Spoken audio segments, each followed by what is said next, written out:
സ്ഥാപകായ ച ധർമ്മസ്യ സർവധർമ്മസ്വരൂപിണേ അവതാരവരിഷ്ഠായ രാമകൃഷ്ണായ തേ നമഃ. ലജ്ജാപടാവൃതേ നിത്യം ശാരദേ ജ്ഞാനദായികേ പാപേഭ്യോ ന സദാ രക്ഷ കൃപാമയി നമോസ്തുതേ. നമഃ ശ്രീയതിരാജായ വിവേകാനന്ദസൂരയേ സച്ചിത് സുഖസ്വരൂപായ സ്വാമിനേ താപഹാരിണേ.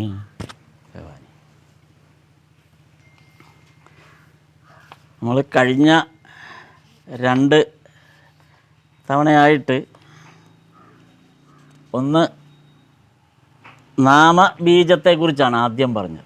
എങ്ങനെയാണ് ഒരു നാമം നമ്മുടെ ഉള്ളിൽ നടുക എന്നുള്ളതാണ് ആദ്യം, അതിനെ നട്ടു വളർത്തുക. രണ്ടാമത് ആ നാമബീജത്തിനൊരു രൂപം നൽകുന്നതാണ് രണ്ടാമത്തെ തവണ നമ്മൾ പറഞ്ഞത്. ആ നാമത്തെ നമ്മളൊരു രൂപമായിട്ട് കാണുന്നു. നമ്മുടെ ഉള്ളിൽ നമ്മൾ നട്ട നാമം അത് നാരായണ എന്നുള്ളതാകാം, അല്ലെങ്കിൽ ശിവശിവ എന്നുള്ളതാകാം, എന്തും ആകാം. പക്ഷെ ആ നാമത്തിനൊരു രൂപം കൂടെ കൊടുക്കുകയാണ്. പിന്നീട് ഒരു രൂപത്തിലേക്ക് നമ്മൾ ആ നാമത്തെ കൊണ്ടുവരികയാണ്.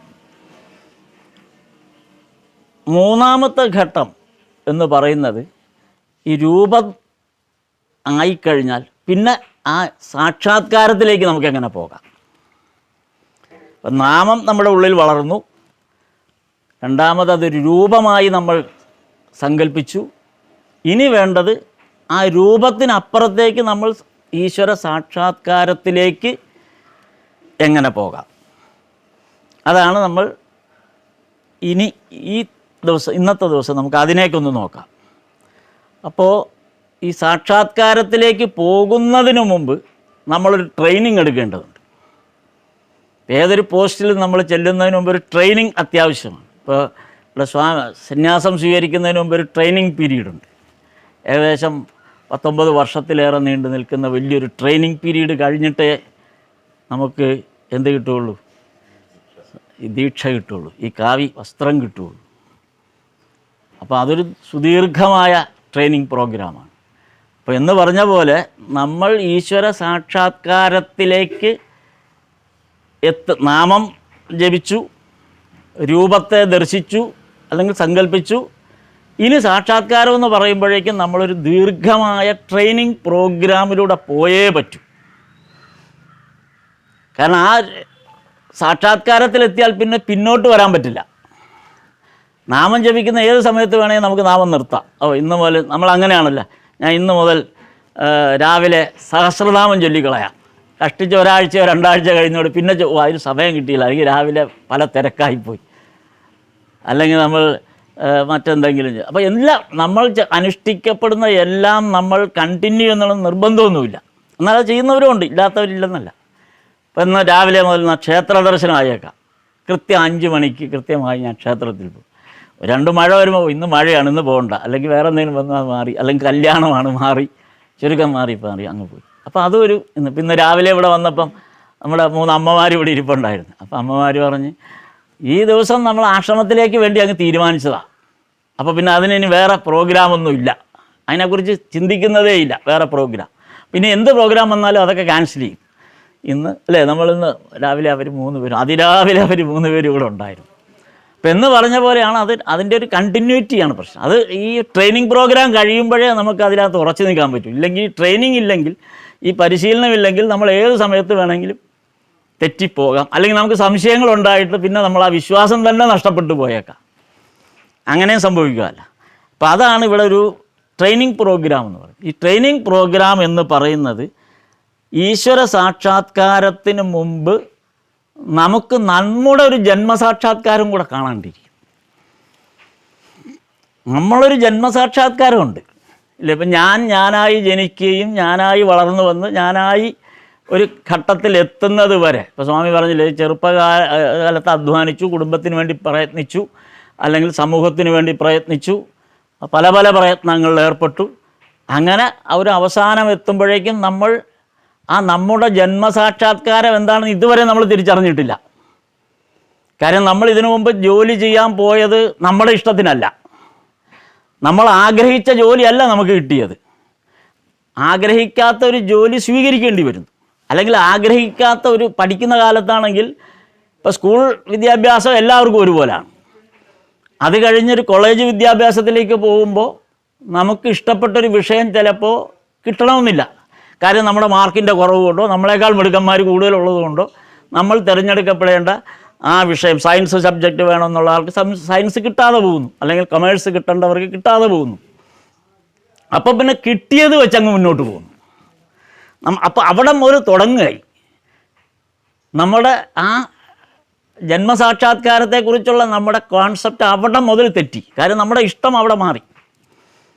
പിന്നീട് ആ വിദ്യാഭ്യാസം പൂർത്തിയായി കഴിഞ്ഞപ്പോൾ എന്നാൽ അതിനനുസരിച്ചൊരു ജോലി അതൊട്ട് കിട്ടിയില്ല. കിട്ടിയ ജോലി വേറെ ഏതോ ജോലിയാണ്. അപ്പോൾ കുടുംബത്തിൻ്റെ പ്രാരാബ്ദവും മറ്റു കാര്യങ്ങളും നോക്കുമ്പോൾ ഇപ്പോൾ എനിക്ക് അതിനു വേണ്ടി അന്വേഷിച്ച് നടക്കാൻ പറ്റില്ല. അപ്പോൾ ഞാൻ ഈ ജോലി അങ്ങ് സ്വീകരിക്കുന്നു. അപ്പോൾ ഒരു 10-35 കൊല്ലം സർവീസ് ഉണ്ടെങ്കിൽ നമ്മൾ ഇഷ്ടപ്പെടാത്ത ഒരു ജോലി 35 കൊല്ലം ജോലി ചെയ്യുന്നു. ഇപ്പോൾ സദ്ഗുരു ഒരു പ്രഭാഷണത്തിൽ യങ്സ്റ്റേഴ്സിൻ്റെ ഒരു പ്രഭാഷണത്തിൽ ചോദിച്ചു, എല്ലാവർക്കും അവധി ദിവസം വരുമ്പോൾ ഭയങ്കര സന്തോഷമാണ്, സൺഡേ എല്ലാവർക്കും സന്തോഷമാണ്. അപ്പോൾ അതിൻ്റെ അർത്ഥം എന്താ? മൺഡേ ടു സാറ്റർഡേ നമുക്ക് ഇഷ്ടമില്ലാത്ത എന്തോ പണിയാണ് ചെയ്തുകൊണ്ടിരിക്കുന്നത്. അല്ലെങ്കിൽ അതുകൊണ്ടല്ലേ സൺഡേ ഇഷ്ടപ്പെടുന്നത്. കാര്യം സൺഡേ നമുക്ക് ഇഷ്ടം പോലെ ചെയ്യാം. അപ്പോൾ അതിൻ്റെ അർത്ഥം മൺഡേ ടു സാറ്റർഡേ നമുക്ക് ഇഷ്ടമില്ലാത്ത ജോലിയാണ് ചെയ്യുന്നത്. സ്കൂളിൽ കുട്ടികൾ പഠിക്കാൻ പോകുമ്പോൾ ഈ തിങ്കൾ മുതൽ വെള്ളിയാഴ്ച ആകുമ്പോഴാണ് വലിയ സന്തോഷം. 2 ദിവസം ഈ നരകം ഇല്ലാതെ പോയല്ലോ എന്ന് കുട്ടികൾ വിചാരിക്കും. അധ്യാപകരും 2 ദിവസം സ്വസ്ഥം, ഇനി ഇവിടെ വന്ന് വായിട്ടലയ്ക്കണ്ടല്ലോ, പിന്നെ തിങ്കളാഴ്ച തുടങ്ങിയാൽ മതി. അപ്പോൾ തിങ്കളാഴ്ച രാവിലെ എഴുന്നേൽക്കുന്നത് തന്നെ ബുദ്ധിമുട്ടാണ്. കാര്യം നമ്മളെ ആരോ അടിച്ചേൽപ്പിച്ചൊരു പണി നമ്മൾ ചെയ്തു, പക്ഷെ നിർവാഹമില്ല. നമ്മൾ നമ്മുടെ കുടുംബത്തിന് വേണ്ടി, നമ്മുടെ ചുറ്റുപാടുകൾക്ക് വേണ്ടി, നിലനിൽപ്പിന് വേണ്ടി നമ്മൾ ഈ തൊഴിൽ ഏറ്റെടുത്തേ പറ്റൂ, ചെയ്തേ പറ്റൂ. അപ്പോൾ ജന്മസാക്ഷാത്കാരം എന്നുള്ളതിലേക്ക് അന്വേഷിക്കാൻ നമുക്ക് അപ്പോഴും സമയമില്ല. അതുകൊണ്ടാണ് പറഞ്ഞത് ഇതെല്ലാം കഴിഞ്ഞ് അവസാനമെങ്കിലും ഒരു റിട്ടയർമെൻറ്റ് ടൈം കഴിഞ്ഞിട്ടെങ്കിലും ജന്മസാക്ഷാത്കാരം എന്താണ് എന്നുള്ളത് അങ്ങനെയെങ്കിലും ഒന്ന് അന്വേഷിച്ചൂടെ. അപ്പോഴും ചിലരുണ്ട് വേറെ ഏതെങ്കിലും തൊഴിൽ അന്വേഷിച്ചു പോകും. എടാ നീ ഇനിയും ഇത്രയും ചെയ്തില്ലേ. അപ്പോൾ ജന്മസാക്ഷാത്കാരം ഉള്ള ആ തിരിച്ചറിവിലേക്ക് പോവുക എന്നുള്ളതാണ് ഈശ്വര സാക്ഷാത്കാരത്തിലേക്ക് എത്തുന്നതിന് മുമ്പുള്ള ട്രെയിനിങ് പീരീഡ്. അതിന് ശ്രീരാമകൃഷ്ണദേവൻ തന്നെ പറഞ്ഞ ഒരു വലിയ ഉദാഹരണമുണ്ട്. ഈ കടലിലെ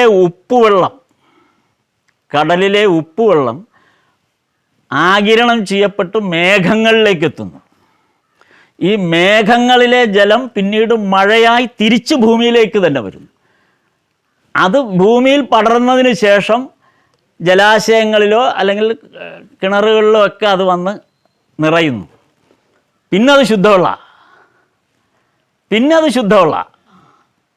അല്ലേ? അപ്പം ഈ കടലിലെ വെള്ളം തന്നെയാണ് നമ്മൾ ഈ കിണറിൽ നിന്ന് കോരുന്നത്. പക്ഷെ ഒരു സൈക്കിള് പൂർത്തിയാക്കി.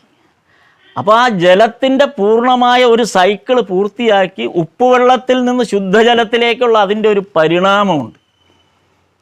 അതാണ് നമ്മൾ പൂജയ്ക്ക് വരെ എടുക്കുന്നത്. ഭഗവത് സേവയ്ക്ക് വേണ്ടി ആ വെള്ളമാണ്. ഈ കടൽ വെള്ളം നേരിട്ടെടുക്കില്ല. പക്ഷെ ഇത്രയും പരിണാമ പ്രക്രിയകൾക്ക് ശേഷം അത് ശുദ്ധജലമായി നമ്മൾ കുടിക്കാനും നമ്മുടെ ജീവജലമായി അത് മാറുന്നു.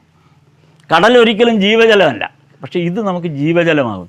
പക്ഷേ ഇതേ കടൽ ജലം തന്നെയാണ് ഈ വന്നിരിക്കുന്നത്. ഇത്രയും പ്രക്രിയയാണ്.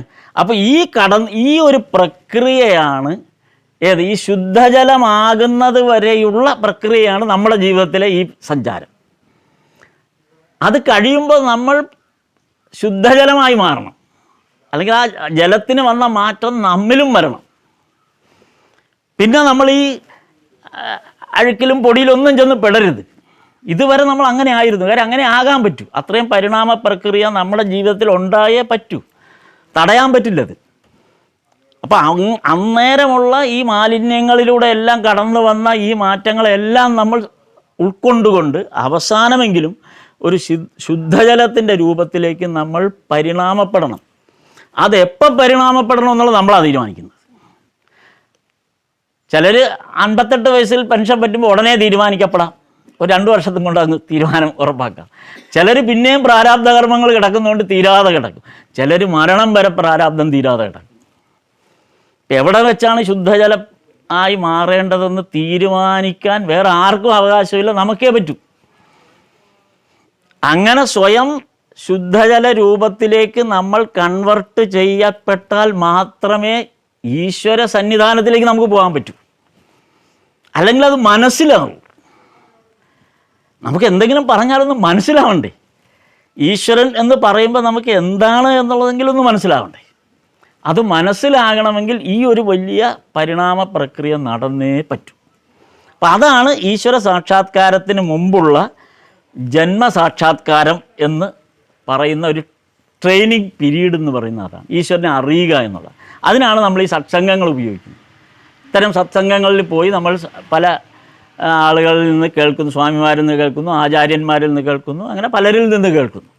അപ്പോൾ അതിൽ നിന്നൊക്കെ നമുക്ക് കുറേശ്ശെ, എല്ലാവരിൽ നിന്നും കുറേശ്ശെ നമുക്ക് അക്സെപ്റ്റ് ചെയ്യാൻ പറ്റും. അതെല്ലാം കൂടെയാണ് നമ്മുടെ ഉള്ളിൽ അറിയാതെ ഈ കടൽ ജലം എങ്ങനെയാണോ ശുദ്ധജലമായ പരിണാമ പ്രക്രിയ എന്നുള്ളത്, അത് കടൽ ജലം അറിഞ്ഞുകൊണ്ട് നടക്കുന്നൊരു പ്രക്രിയ അല്ല. കടൽ ജലം നാളെ വിചാരിക്കുന്നില്ല ഞാൻ നാളെ ഇത് ആവിയായി മോളിൽ പോകാമെന്നും മേഘമാകാമെന്നും മേഘത്തിൽ നിന്ന് ഞാൻ പൊഴിഞ്ഞ് ഒന്നും കടൽ ജലം വിചാരിക്കുന്നില്ല. അത് ഒരു പ്രക്രിയ സംഭവിച്ചുകൊണ്ടേയിരിക്കുകയാണ്. അപ്പോൾ ഇതാണ് ഈ തരത്തിലുള്ളതാണ് നമ്മുടെ ആ ഒരു ട്രെയിനിങ് പ്രോഗ്രാമായിട്ട് പറയുന്നത്. അതായത് നമ്മുടെ ഈ ഈശ്വര സാക്ഷാത്കാരമാണ് നമ്മുടെ ഡെസ്റ്റിനേഷൻ പോയിൻ്റ് എന്ന് നമ്മൾ തീരുമാനിക്കുകയാണെങ്കിൽ, അങ്ങനെ നമ്മൾ തീരുമാനിക്കുന്നു ഉണ്ടോ ഇല്ലോ എന്നുള്ളതാണ് ആദ്യം അറിയേണ്ടത്. അങ്ങനെ തീരുമാനിക്കുകയാണെങ്കിൽ അത് നമ്മൾ ആ ലക്ഷ്യസ്ഥാനത്ത് എത്താനുള്ള ഒരു വാഹനത്തിൽ സഞ്ചരിക്കുന്ന പോലെയാണ്. ഇപ്പം നമ്മളൊരു ബസ് സ്റ്റാൻഡിൽ ചെന്ന് ബസ്സിൽ കയറി തിരുവനന്തപുരത്തിന് പോകാനാണ് തീരുമാനിക്കുന്നതെങ്കിൽ തിരുവനന്തപുരം ബോർഡ് വെച്ച ബസ്സിൽ തന്നെ കയറണം. അവിടെ പോയി കോഴിക്കോട് ബസ്സിലോ ഏതെങ്കിലും ബസ്സിലോ കയറി വഴിതിരിഞ്ഞ് പോയിട്ട് കാലം. തിരുവനന്തപുരമാണ് ഡെസ്റ്റിനേഷനെങ്കിൽ ആ ഡെസ്റ്റിനേഷൻ പോയിന്റിലേക്ക് തന്നെ പോകാനുള്ള വാഹനം നമ്മൾ തിരഞ്ഞെടുത്തേ പറ്റൂ. അതെല്ലാം നമ്മുടെ ജോലിയാണ്. അല്ലാതെ ആരും വന്ന് നമുക്ക് പറഞ്ഞു തരില്ല ഈ ബസ്സിൽ പോക്കോ ആ ബസ്സിൽ പോക്കോ ഒന്നും ആരും കാണും. നമ്മൾ തന്നെയാണ് സ്വയം ആ വാഹനം തിരഞ്ഞെടുക്കേണ്ടത്. അത് ഏത് വാഹനം വേണമെങ്കിലും തിരഞ്ഞെടുക്കാം. ഇപ്പോൾ ബസ് തന്നെ വേണമെന്നില്ല, ട്രെയിൻ തിരഞ്ഞെടുക്കാം, കാറ് അത് നമ്മുടെ സൗകര്യം പോലുള്ള നമ്മുടെ ജീവിത സാഹചര്യങ്ങളിൽ ഇത്രയും കാലം നമ്മൾ സഞ്ചരിച്ച ആ സാഹചര്യങ്ങൾ ഉപയോഗിച്ച് സഞ്ചരിക്കാനുള്ള ആ പാത നമ്മൾ തന്നെ തിരഞ്ഞെടുക്കണം. ആ വാഹനം നമ്മൾ തന്നെ തിരഞ്ഞെടുക്കണം. അതിനാണ് നമ്മൾ ഈ ട്രെയിനിങ് പ്രോഗ്രാമിലൂടെ നമ്മൾ ഈ സഞ്ചരിക്കുന്നത് ഇത് മുഴുവൻ. ഇനി നമ്മൾ ശ്രദ്ധിച്ചാലും ഇല്ലെങ്കിലും ഇപ്പം നമ്മൾ എന്തൊക്കെ വിചാരിച്ചാലും ശരി, നമ്മൾ ഈ സഞ്ചാരപഥ നമ്മൾ ഈശ്വര സാക്ഷാത്കാരം എന്നുള്ള ഒരു ലക്ഷ്യത്തിലേക്കാണ് പോകുന്നതെങ്കിൽ മറ്റ് ചിന്തകളെല്ലാം നമ്മിൽ നിന്ന് മാറും. പക്ഷെ നമ്മൾ നിർഭാഗ്യവശാൽ നമ്മൾ ഈ സഞ്ചരിക്കും തോറും നമ്മൾ എപ്പോഴും കോൺഷ്യസ് ആകുന്ന ഒരു ഭാഗം, നമ്മൾ നമ്മളെക്കുറിച്ച് ഭയങ്കര കോൺഷ്യസാണ്. അതുകൊണ്ട് നമുക്കെന്ത് പറ്റും, നമ്മുടെ ലക്ഷ്യത്തിലേക്കുള്ള ആ ലക്ഷ്യത്തിൽ കോൺഷ്യസ് ആയിരിക്കാനുള്ള നമ്മുടെ ആ ലക്ഷ്യപ്രാപ്തിക്ക് വേണ്ടിയുള്ള ശ്രദ്ധ കുറയും, അല്ലെങ്കിൽ അതിന് അല്പം ഇടിവ് തട്ടും. കാര്യം നമ്മൾ സെൽഫ് കോൺഷ്യസ് ആയിക്കൊണ്ടിരിക്കുകയാണ് പലപ്പോഴും. ഈ സെൽഫ് കോൺഷ്യസ് എന്ന് പറയുന്നത് ഈശ്വരനിലേക്ക് നമ്മൾ സഞ്ചരിക്കാനുള്ള ഒരു പ്രയാണത്തെ പരിഭാഗപ്പെടുത്തുന്ന കോൺഷ്യസ് ആണെങ്കിലും ഓക്കെ. പക്ഷെ അവിടെ അല്ല സംഭവിക്കുന്നത്. നമ്മളുടെ കോൺഷ്യസ് എന്ന് പറയുന്നത് പലപ്പോഴും നമ്മുടെ സൗന്ദര്യത്തെക്കുറിച്ച്, നമ്മുടെ സമ്പാദ്യത്തെക്കുറിച്ച്, നമ്മുടെ സ്വത്തുവകകളെക്കുറിച്ച് ഇതിലാണ് കോൺഷ്യസ് ആകുന്നത്. ഇപ്പം വസ്തു ഇരിക്കുന്നു, ഈ വസ്തു നമ്മുടെ കയ്യിൽ ഇപ്പോൾ ലഭ്യമായ വസ്തു ഇത് നമ്മുടേത് തന്നെയാണെന്ന് ഉറപ്പൊന്നുമില്ലല്ലോ. ഇപ്പോൾ നമ്മൾ താമസിക്കുന്ന ചുറ്റുപാട്, ആ വീടും സ്ഥലവും നമ്മുടേതാണ് എന്ന് 100% ഇപ്പോൾ നമുക്ക് തോന്നുമെങ്കിലും സത്യത്തിൽ അറിയാം നമ്മളിത് വിട്ടുപോകേണ്ടി വരും. കാര്യം നമുക്ക് മുമ്പ് ഇത് ആരുടെ ആയിരുന്നു, അതിന് മുമ്പ് ഒരാളുടെ. ഇപ്പോൾ നമ്മുടെ കുടുംബ സ്വത്താണെങ്കിൽ തന്നെ വിചാരിക്കുക, നമുക്ക് കിട്ടിയത് നമ്മുടെ കുടുംബ സ്വത്താണ്. കഷ്ടിച്ച് നമുക്ക് അച്ഛനെ വരെ അറിയാം, അല്ലെങ്കിൽ അച്ഛൻ്റെ അച്ഛനെ വരെ അറിയാം. അതിന് മുമ്പുള്ള ഒരാൾ വീണ്ടും ജന്മമെടുത്ത് വന്നിട്ട് ഇത് എൻ്റെ സ്ഥലമായിരുന്നു എന്ന് പറഞ്ഞാൽ നമ്മൾ സമ്മതിക്കൂ? അയാൾ ജീവിച്ചിരുന്ന കാലത്ത് അയാൾക്ക് പൂർണ്ണ വിശ്വാസം ഉണ്ടായിരുന്നു ഇത് എൻ്റെതാണ്. പക്ഷെ നമ്മളിപ്പോൾ സമ്മതിക്കുമോ? നമ്മൾ സമ്മതിക്കില്ല. അയാൾ പറഞ്ഞത് ഇത് മാവ് ഞാൻ അല്ല, ഇത് അന്ന് ഞാൻ നട്ടതാണ്. അന്ന് ഇയാൾക്ക് തലയ്ക്ക് സുഖമില്ലാത്ത ആരോ കയറി വന്നല്ലേ പറയുള്ളൂ. നമ്മുടെ പിതാമഹനാണ് വന്നിരിക്കുന്നത്. അപ്പം നമ്മളെ ഈ ഭൂമിയിൽ നിന്ന് തിരസ്കരിക്കാൻ അധിക സമയം വേണ്ട. നമ്മളെ ഈ ഭൂമിയിൽ നിന്ന് ഇനി വരുന്നൊരു തലമുറ തിരസ്കരിക്കാൻ അധിക സമയമൊന്നും വേണ്ട. വിത്തിൻ സെക്കൻഡ് അവർ തിരസ്കരിക്കും നമ്മളെ. പിന്നെ നമുക്ക് അങ്ങോട്ട് കയറാൻ പോലും പറ്റില്ല. അങ്ങനെയുള്ളൊരു വസ്തുവിലാണ് നമ്മൾ കോൺഷ്യസ് ആയിരിക്കുന്നത് എപ്പോഴും. പറഞ്ഞ മനസ്സിലായില്ല? അപ്പം നമ്മൾ ഈ കോൺഷ്യസ്നെസ്സിനെ കുറിച്ച് ഈശ്വരനിലേക്ക് കൺവെർട്ട് ചെയ്താൽ, അല്ലെങ്കിൽ അതിലേക്ക് ഉറപ്പിച്ചാൽ, നമുക്ക് ഈ പറഞ്ഞ നമ്മുടെ മറ്റ് ഇഹലോക സമ്പാദ്യങ്ങളോടുള്ള നമ്മുടെ അറ്റാച്ച്മെൻറ്റ് വളരെ പെട്ടെന്ന് മാറ്റാൻ പറ്റും. അത് എത്രയും പെട്ടെന്ന് പ്രാക്ടീസ് ചെയ്ത് മാറ്റുക എന്നുള്ളതാണ് ഏറ്റവും വലിയ കാര്യം. കാരണം നമ്മളില്ലെങ്കിലും ഇതൊക്കെ നടക്കും, 100% നടക്കില്ലേ? നമ്മളില്ലെങ്കിലും ഇതെല്ലാം നടക്കും. നമ്മുടെ ആവശ്യമേ ഇല്ല. അതാണ് അതിനകത്ത് പ്രധാന വിഷയം. അപ്പോൾ അതുകൊണ്ട് നമ്മൾ ഈ പോയിന്റിൽ നിൽക്കുമ്പോൾ, നമ്മളിപ്പോൾ ഒരു പർട്ടിക്കുലർ, നേരത്തെ സ്വാമി പറഞ്ഞ പോലെ ഒരു പ്രത്യേക ഘട്ടത്തിലെത്തുമ്പോൾ നമ്മളൊന്ന് തിരിഞ്ഞു നോക്കുന്നത് നല്ലതാണ്. നമ്മളൊരു തിരിഞ്ഞു നോട്ടം. അതെന്തിനെന്ന് വെച്ചാൽ, നമ്മൾ ഇതുവരെയുള്ള യാത്രയിൽ പൂർണ്ണ സംതൃപ്തരാണോ അല്ലേ? നമ്മൾ ഇതുവരെ വന്നതിൽ നമ്മൾ പൂർണ്ണ സംതൃപ്തരാണ്. എനിക്ക് ഒരു സംതൃപ്തിക്കും കുറവില്ല, ഞാൻ 100% സംതൃപ്തരാണ് ആണോ എന്ന് നമുക്കൊന്ന് നോക്കാവുന്നതാണ്. പിന്നെ ഉള്ളതോ, നമ്മുടെ ഈ സംതൃപ്തി എന്ന് പറഞ്ഞത്, നമ്മൾ സംതൃപ്തരാണ് എന്ന് നമ്മൾ കണ്ടെത്തിയാൽ, നമ്മുടെ ഈ സംതൃപ്തി നമ്മുടെ മക്കളോ സന്തതി പരമ്പരകളോ അംഗീകരിക്കുന്നുണ്ടോ എങ്കിൽ അവർക്കത് സന്തോഷമാണ്. അതാണ് അടുത്ത തിരിഞ്ഞു നോട്ടം. നമ്മളുടെ ഈ സംതൃപ്തി. ഇപ്പം ഞാനൊരു വീടൊക്കെ വെച്ചു, കഷ്ടപ്പെട്ടാണ് ഞാൻ എൻ്റെ ജീവിതകാലത്ത് ഉള്ള ആകെ സമ്പാദ്യങ്ങളെല്ലാം കൂടെ കൂട്ടി വളരെ കഷ്ടപ്പെട്ട് ഞാനൊരു വീട് വെച്ചു. മക്കൾ വളർന്നു വലുതായി. മോനെ, ഈ വീട് ഇനി നിനക്കാണ്. അവൻ സ്വീകരിക്കുമോ? വീടിൻ്റെ സ്ഥലം സ്വീകരിക്കുമായിരിക്കും, ആ വീട് ആ സെക്കൻഡിൽ തട്ടിക്കളയോ അവൻ. കാരണം അവരുടെ കൺസെപ്റ്റ് അനുസരിച്ചുള്ള വീടല്ല നമ്മൾ വെച്ചിരിക്കുന്നത്, നമ്മുടെ കൺസെപ്റ്റ് അനുസരിച്ചാണ് വീട് വെച്ചിരിക്കുന്നത്, അല്ലേ? നമ്മുടെ കോൺസെപ്റ്റാണത്. അവരുടെ കോൺസെപ്റ്റിലേക്ക് വരുന്ന ഒരു വീട് എന്നുള്ള കോൺസെപ്റ്റേ അല്ല. നമ്മൾ എത്രമാത്രം അത് കഷ്ടപ്പെട്ടിട്ടുണ്ടെന്നോ, നമ്മൾ അതിനു വേണ്ടി എത്ര അധ്വാനിച്ചിട്ടുണ്ടെന്നോ, അതിനുവേണ്ടി എത്ര വെള്ളം ചുമന്നെന്നോ കല്ല് ചുമന്നെന്നോ ഒന്നും അവരെ സംബന്ധിച്ച് കൺസേൺ അല്ല. അവരെ ഉടൻ പറയുന്നത് എന്താണ്? തട്ടിക്കളഞ്ഞേരെ, അല്ലെങ്കിൽ വിറ്റ് കളഞ്ഞേരെ. ഇവിടെ എന്തിനാണ് ഈ സ്ഥലം? ഇപ്പോൾ വള്ളിക്കോട്ട് കുറച്ച് സ്ഥലമുണ്ട്, എന്തിന് ആ കാട്ടുമുക്കി പോയി കിടന്നിട്ട് വല്ല കാര്യമുണ്ട്? ഞാൻ ബാംഗ്ലൂരിൽ ഒരു ഫ്ലാറ്റ് മേടിച്ചു. അങ്ങനെ സംഭവിക്കുന്നില്ലേ? അങ്ങനെ സംഭവിക്കില്ല, എല്ലായിടത്തും സംഭവിക്കുന്നുണ്ട്. ഒരുപക്ഷെ ഞാൻ കണ്ടിട്ടുള്ളത്, കേരളത്തിൽ ഏറ്റവും കൂടുതൽ ഞാൻ കണ്ടിട്ടുള്ളത്, പല സ്ഥലങ്ങളിലും പോയിട്ടുണ്ടെങ്കിലും ഞാൻ ഏറ്റവും കൂടുതൽ കണ്ടിട്ടുള്ള ആൾപ്പാർപ്പില്ലാത്ത വീട് കണ്ടിട്ടുള്ള തിരുവല്ലയിലാണ്. പിന്നെ ആളുകൾക്ക് ആവശ്യമില്ലാതെ പണം ബാങ്കിൽ കിടക്കുന്ന ഏക സ്ഥലവും തിരുവല്ലയാണ്. ഏറ്റവും കൂടുതൽ ബാങ്ക് ഉള്ളതും തിരുവല്ലയാണ്. ആ കിടക്കുന്ന പണത്തിനൊന്നും അവകാശികളില്ലാതെ ഇത്തവണ ഒരു കണക്ക് വരെ എടുത്ത് കോടികളാണ് ബാങ്കിൽ കിടക്കുന്നത്. അവകാശിയില്ല, നോമിനിയെ വെച്ചിട്ടില്ല. പലതും NRI ഫണ്ടുകളാണ്, NRI ഡെപ്പോസിറ്റുകളാണ്. അപ്പോൾ ഇത് ഈ മക്കളോട് പറഞ്ഞിട്ടില്ല, ഭാര്യയോട് പറഞ്ഞിട്ടില്ല, ഇവിടെ എടുത്തിട്ടിരിക്കുകയാണ്. ഈ പാവം പെട്ടെന്നൊരു ദിവസം ഈ നോമിനിയുടെ കാര്യവും ബാങ്കിൽ അറിയിക്കാനൊക്കെ നമുക്കറിയാൻ പറ്റുമല്ലോ, ഇരുന്ന ഇരിപ്പിൽ പോയി, ആരോട് പറയാൻ? അപ്പോൾ ഗവൺമെൻറ്റിൽ എന്നിട്ട് ഈയിടെ വലിയൊരു ഇത് നടത്തി, ഗവൺമെൻറ്റിന് ഇത് കൊടുത്തിട്ട് ബാങ്കുകാരോട് ഇതെങ്ങനെയെങ്കിലും എന്തെങ്കിലും ഇത് വെറുതെ കിടന്ന് ആർക്കും ഇല്ലാതെ പോവുമല്ലേ? അതൊന്നും അതിന് വകുപ്പില്ല, നിയമമില്ല, അതെടുക്കാൻ. നോക്കൂ, എത്ര കോടിക്കണക്കിന് രൂപയാണ്. അപ്പം ഇതാണ് നമ്മൾ സമ്പാദിക്കുന്നു എന്ന് പറയുന്നതിൻ്റെ ഒരു അനന്തര പരിണിത ഫലം. ഇതാണ്. എത്രയോ വീടുകളാണ് ഒഴിഞ്ഞു കിടക്കുന്നതല്ലേ, വലിയ എമൗണ്ടൻ വീടുകളാണ്. നിങ്ങൾ ഒന്നും വേണ്ട, തിരുവല്ല ടൗണിൽ നിന്ന് കോഴഞ്ചേരി വഴി പുല്ലാട് വഴി ഒന്ന് വെറുതെ സഞ്ചരിച്ചാൽ മതി. രണ്ട് വശത്തും മൾട്ടി സ്റ്റോറീഡ് ബിൽഡിങ്ങുകൾ ഇങ്ങനെ കിടക്കുകയാണ്. ആ ഗേറ്റ് തുറന്നിട്ടേയില്ല. എല്ലാം അവിടെ ഇവിടെയൊക്കെയാണ്. ചിലപ്പം മക്കൾ ഈ ഇവിടെ തിരിച്ചു വരാം എന്നുള്ള ആഗ്രഹത്തിലാണ് പലരും വീട് നിർമ്മിക്കുന്നത്. എൻ്റെ ഒരു വേണ്ടപ്പെട്ട റിലേറ്റീവ് 3 മക്കളാണ്.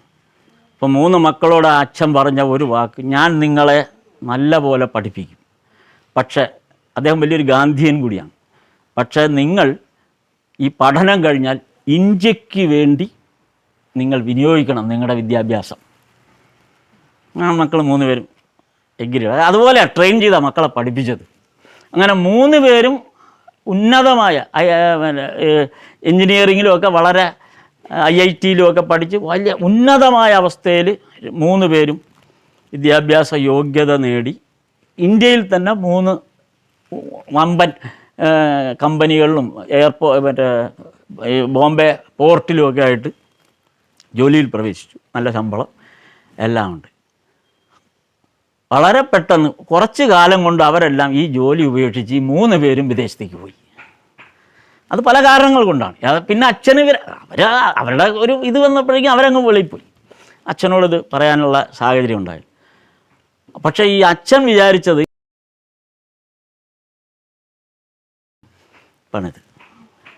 പണിത് പൂർത്തിയാക്കി അതിൻ്റെ പാലുകാഴ്ച കഴിഞ്ഞ് കഷ്ടിച്ച് ഒരാഴ്ച അദ്ദേഹം ഉണ്ടായിരുന്നുള്ളൂ. ഇതാ പോയി. ഇപ്പോൾ അത് അനാഥമായി. കാരണം ആ വീട്ടിലേക്ക് മക്കളാരും വരാൻ പോകുന്നില്ല. അവരെല്ലാം ഇതാണ് നമ്മുടെ നമ്മളുടെ ഈ തിരിഞ്ഞു നോട്ടത്തിൽ നമ്മൾക്ക് സംഭവിക്കേണ്ട കാര്യം. അതായത് ഇത്തരം കാര്യങ്ങളിലാണ് നമ്മുടെ കോൺഷ്യസ്നെസ് എന്ന് പറയുമ്പോൾ ഉണ്ടാകുന്ന പ്രോബ്ലംസ്. ഇതാണ്. അതേസമയം അത് ഈശ്വരനിലേക്കായിരുന്നെങ്കിൽ ഒരുപക്ഷെ ഇതെല്ലാവർക്കും അത് നാടിനും എല്ലാവർക്കും പ്രയോജനപ്പെട്ടേ, ഒരു സമൂഹത്തിന് മുഴുവൻ അത് ഗുണപ്പെട്ടേനെ.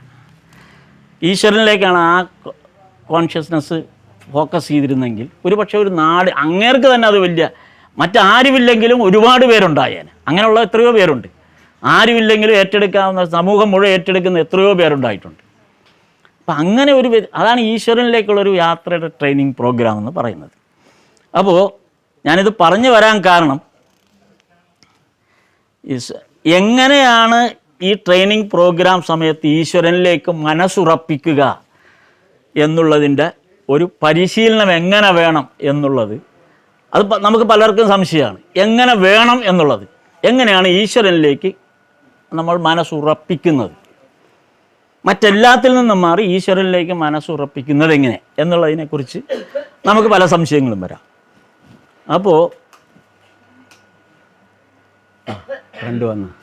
അപ്പോൾ സ്വാമി വിവേകാനന്ദൻ അദ്ദേഹം കണ്ടുപിടിച്ചൊരു മാർഗം അദ്ദേഹം മറ്റുള്ള ശിഷ്യന്മാർക്കും അല്ലെങ്കിൽ സഹസന്യാസിമാരോട് പങ്കുവച്ചു.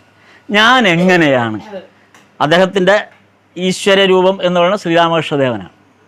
അപ്പോൾ ശ്രീരാമകൃഷ്ണദേവനെ എങ്ങനെയാണ് അദ്ദേഹം പിന്നീട് ആ ഭഗവാന്റെ ഈ ശ്രീരാമകൃഷ്ണദേവൻ്റെ ആ ഈശ്വരീയ സാക്ഷാത്കാരത്തിലേക്ക് എങ്ങനെയാണ് താൻ സഞ്ചരിച്ചത് എന്ന് സ്വാമി വിവേകാനന്ദൻ സന്യാസിമാരോടും മറ്റുള്ള ഗൃഹസ്ഥാശ്രമികളോടും ഒക്കെ, അല്ലെങ്കിൽ കാണുന്ന എല്ലാവരോടും അദ്ദേഹത്തിൻ്റെ പ്രഭാഷണങ്ങളും എല്ലാം അദ്ദേഹം ഇത് പറയുമായിരുന്നു.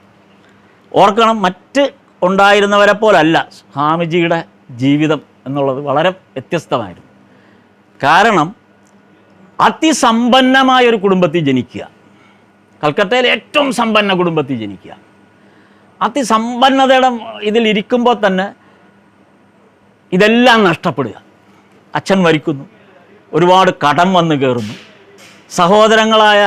സഹോദരന്മാരാരും വേണ്ടത്ര ശുഷ്കാന്തിയില്ല കുടുംബത്തിന് വേണ്ടി, അമ്മ കടത്തിൽ മുങ്ങി, കുടുംബം കടത്തിൽ മുങ്ങി, അവസാനം വേണ്ടപ്പെട്ടവർ എല്ലാം ഈ സ്വാമിജിയുടെ കുടുംബത്തെ ഉപേക്ഷിച്ചു. എവിടെയെങ്കിലും ഒരു ജോലി കിട്ടിയാൽ രക്ഷപ്പെടുമായിരുന്നു എന്നുള്ള നിലയിൽ സ്വാമിജി എവിടേക്കോ അലഞ്ഞു നടന്നു. ശ്രീരാമകൃഷ്ണദേവനും അതിനുവേണ്ടി ശ്രമിച്ചു.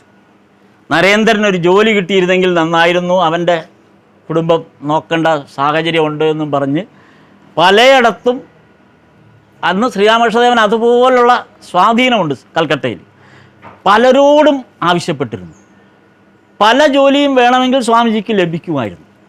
പക്ഷെ സ്വാമിജിക്ക് എന്തുകൊണ്ടോ അതിലേക്കൊന്നും എത്താൻ പറ്റുന്നില്ല. ആ ഒരു കോൺസെപ്റ്റിലേക്ക് എത്താൻ സ്വാമിജിക്ക് പറ്റുന്നില്ല. സ്വാമിജി ശ്രീരാമകൃഷ്ണദേവനെ മാത്രമാണ് മുന്നിൽ കണ്ടുകൊണ്ട് മുന്നോട്ട് പോകുന്നത്. ബാക്കി എല്ലാം അമ്മ പട്ടിണി കിടക്കുന്നു, കുടുംബത്തിൽ ഒരു നേരത്തെ ഭക്ഷണത്തിന് വകയില്ല, അമ്മയ്ക്ക് രോഗം വരുന്നു, ചികിത്സിക്കാൻ നിവൃത്തിയില്ല. സ്വാമിജി അതൊന്നും ശ്രദ്ധിക്കുന്നില്ല. ശ്രീരാമകൃഷ്ണദേവനെ മാത്രം മുന്നിൽ കണ്ടുകൊണ്ട് എങ്ങനെയാണ് ഇങ്ങനെ ഒരു സാഹചര്യത്തിൽ താങ്കൾക്കിത് സാധ്യമായത് എന്ന് സന്യാസിമാരും അല്ലെങ്കിൽ അന്ന് അവിടെ കൂടിയിരുന്ന ഭക്തന്മാരൊക്കെ ചോദിച്ചു. അപ്പോൾ അതിന് സ്വാമിജി പറഞ്ഞ ഒരു മറുപടി സദാ ഭഗവാനെ ആലോചിക്കലായിരുന്നു. എന്ത് ചെയ്താലും അത് ഭഗവാനെ ആലോചിക്കൽ മാത്രമായിരുന്നു. ഒരു രോഗം, കുടുംബത്തിന് ദുരവസ്ഥ വന്നു, കുടുംബത്തിന് ദുരവസ്ഥ വന്നപ്പോൾ ഭഗവാനോടാണ് പറയുന്നത്. മറ്റ് ഭൗതിക സാഹചര്യങ്ങളെക്കുറിച്ച് അന്വേഷിക്കാൻ പോയില്ല, ഭഗവാനോടാണ് പറയുന്നത്. ഓരോ ചലനങ്ങളും ഭഗവാന് വേണ്ടിയിട്ടായിരുന്നു. ഭഗവാനെ മാത്രം മുന്നിൽ കണ്ടുകൊണ്ടാണ് മുന്നോട്ട് പോകുന്നത്. ഊണ് കഴിക്കുമ്പോഴും ഭഗവാന് വേണ്ടി കഴിക്കുന്നു എന്നാണ്, എനിക്ക് വേണ്ടിയല്ല. ഇത് ഭഗവാന് വേണ്ടി ഞാൻ കഴിക്കുന്നു.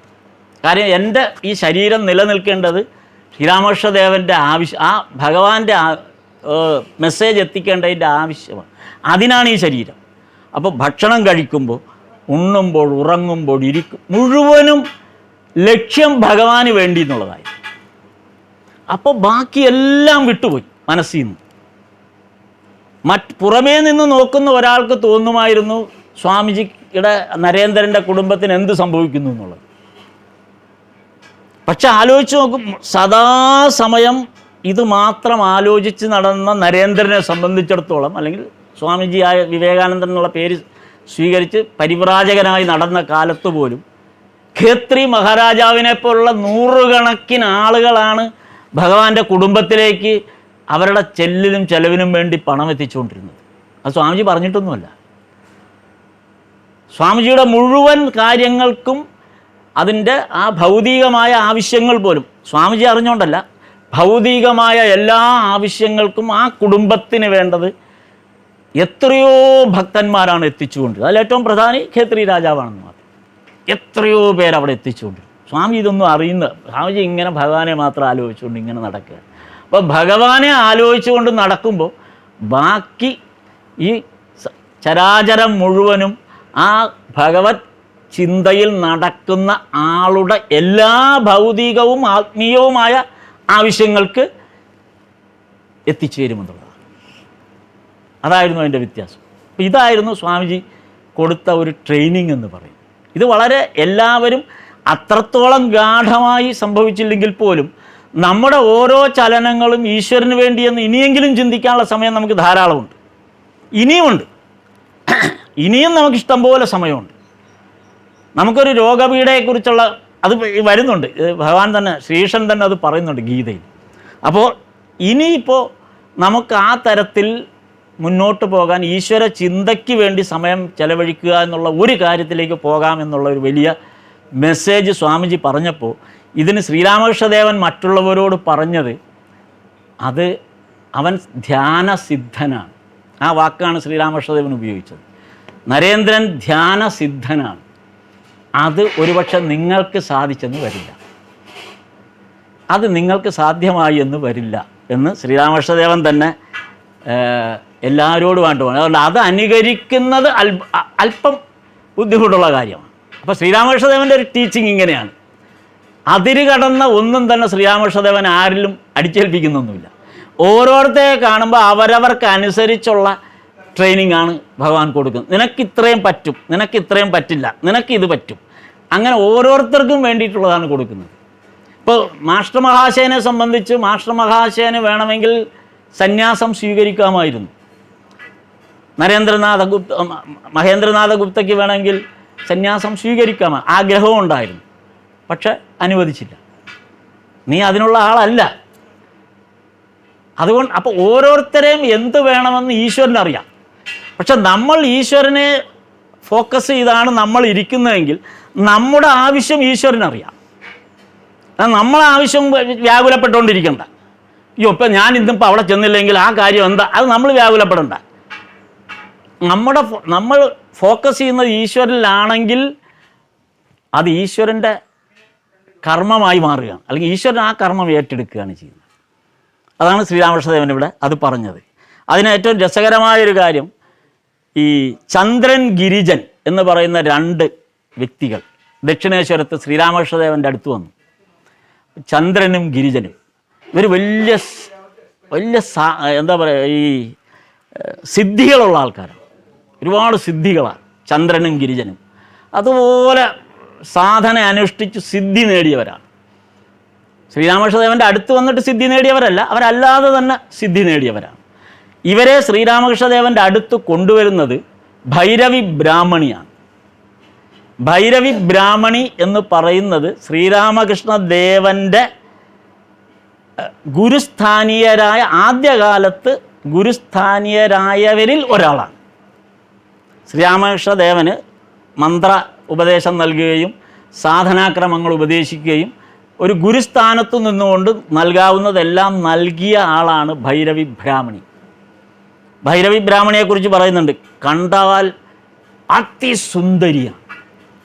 അതിസുന്ദരിയാണ്, വലിയ യോഗിനിയാണ്, കണ്ടാൽ അതിസുന്ദരിയാണ്. നല്ല പൊക്കവും വലിപ്പമൊക്കെ ഉള്ള നല്ല അതിസുന്ദരി. അപ്പോൾ ദക്ഷിണേശ്വരത്ത് ആദ്യം വന്നപ്പോൾ ഭൈരവി ബ്രാഹ്മണിയെ കണ്ടപ്പോൾ ദക്ഷിണേശ്വരം ക്ഷേത്രത്തിൻ്റെ ഉടമ മധുർനാഥ് വിശ്വാസ്, അപ്പം അങ്ങേർക്കൊരു സംശയം, ഇവരത്ര ശരിയല്ല. കാര്യം അവരെ കണ്ടാൽ, കാര്യം അതുപോലെ വലിയ നമ്മളെ മോഹിനി, ദേവന്മാരുടെ അടുത്തേക്ക് മോഹിനി വന്ന പോലുള്ളൊരു വരവാണ് അവരുടെ വരവ്. കണ്ടാൽ ആരും മയങ്ങിപ്പോവും, അത്ര മോഹനസുന്ദരമായ ആൾ. ഓ, ഇവർ ശരിയല്ല, ഇവരെ ഒന്ന് പരീക്ഷിക്കാം എന്ന് വിചാരിച്ച് ഇങ്ങനെ നിരീക്ഷിച്ചുകൊണ്ട് നടക്കുകയാണ് ഈ മധുർനാഥ് വിശ്വാസ്. ഇവരെ നിരീക്ഷിച്ചുകൊണ്ടിരിക്കുകയാണ്. പ്രത്യേകിച്ച് വളരെ യങ്ങാണ് അപ്പോൾ രാമകൃഷ്ണദേവൻ. അപ്പോൾ അവിടെയൊക്കെ ഇങ്ങനെ കൂടെ കയറി ഇറങ്ങുകയും ഇവരിങ്ങനെ ഒരുമിച്ച് ചില ഏകാന്ത സ്ഥലത്ത് പോയി എന്തൊക്കെയോ യൂജാന്ന് പറയുകയും ഇരിക്കും. അപ്പോൾ ഇതെല്ലാം മധുർനാഥ് വിശ്വാസ് ഇങ്ങനെ വാച്ച് ചെയ്തുകൊണ്ടിരിക്കുകയാണ്, കുഴപ്പം വല്ലതും ആണോ എന്നുള്ള പറ്റി. അപ്പോൾ ഭൈരവി ബ്രാഹ്മണിക്ക് ഇത് മനസ്സിലാകുന്നുണ്ട്, ഇയാളെന്താണ് ഈ പുറകെ കിടക്കണമെന്നുള്ളത്. ഒരു ദിവസം മധുർനാഥ് വിശ്വാസ് ഇവരുടെ അടുത്തേക്ക് ചെന്നിട്ട് പറഞ്ഞു, എൻ്റെ വീട് വരെ വരുമോ എന്ന് ചോദിച്ചു. അപ്പോൾ ഭൈരവി ബ്രാഹ്മണി ചോദിച്ചു, എന്തിനാണ്?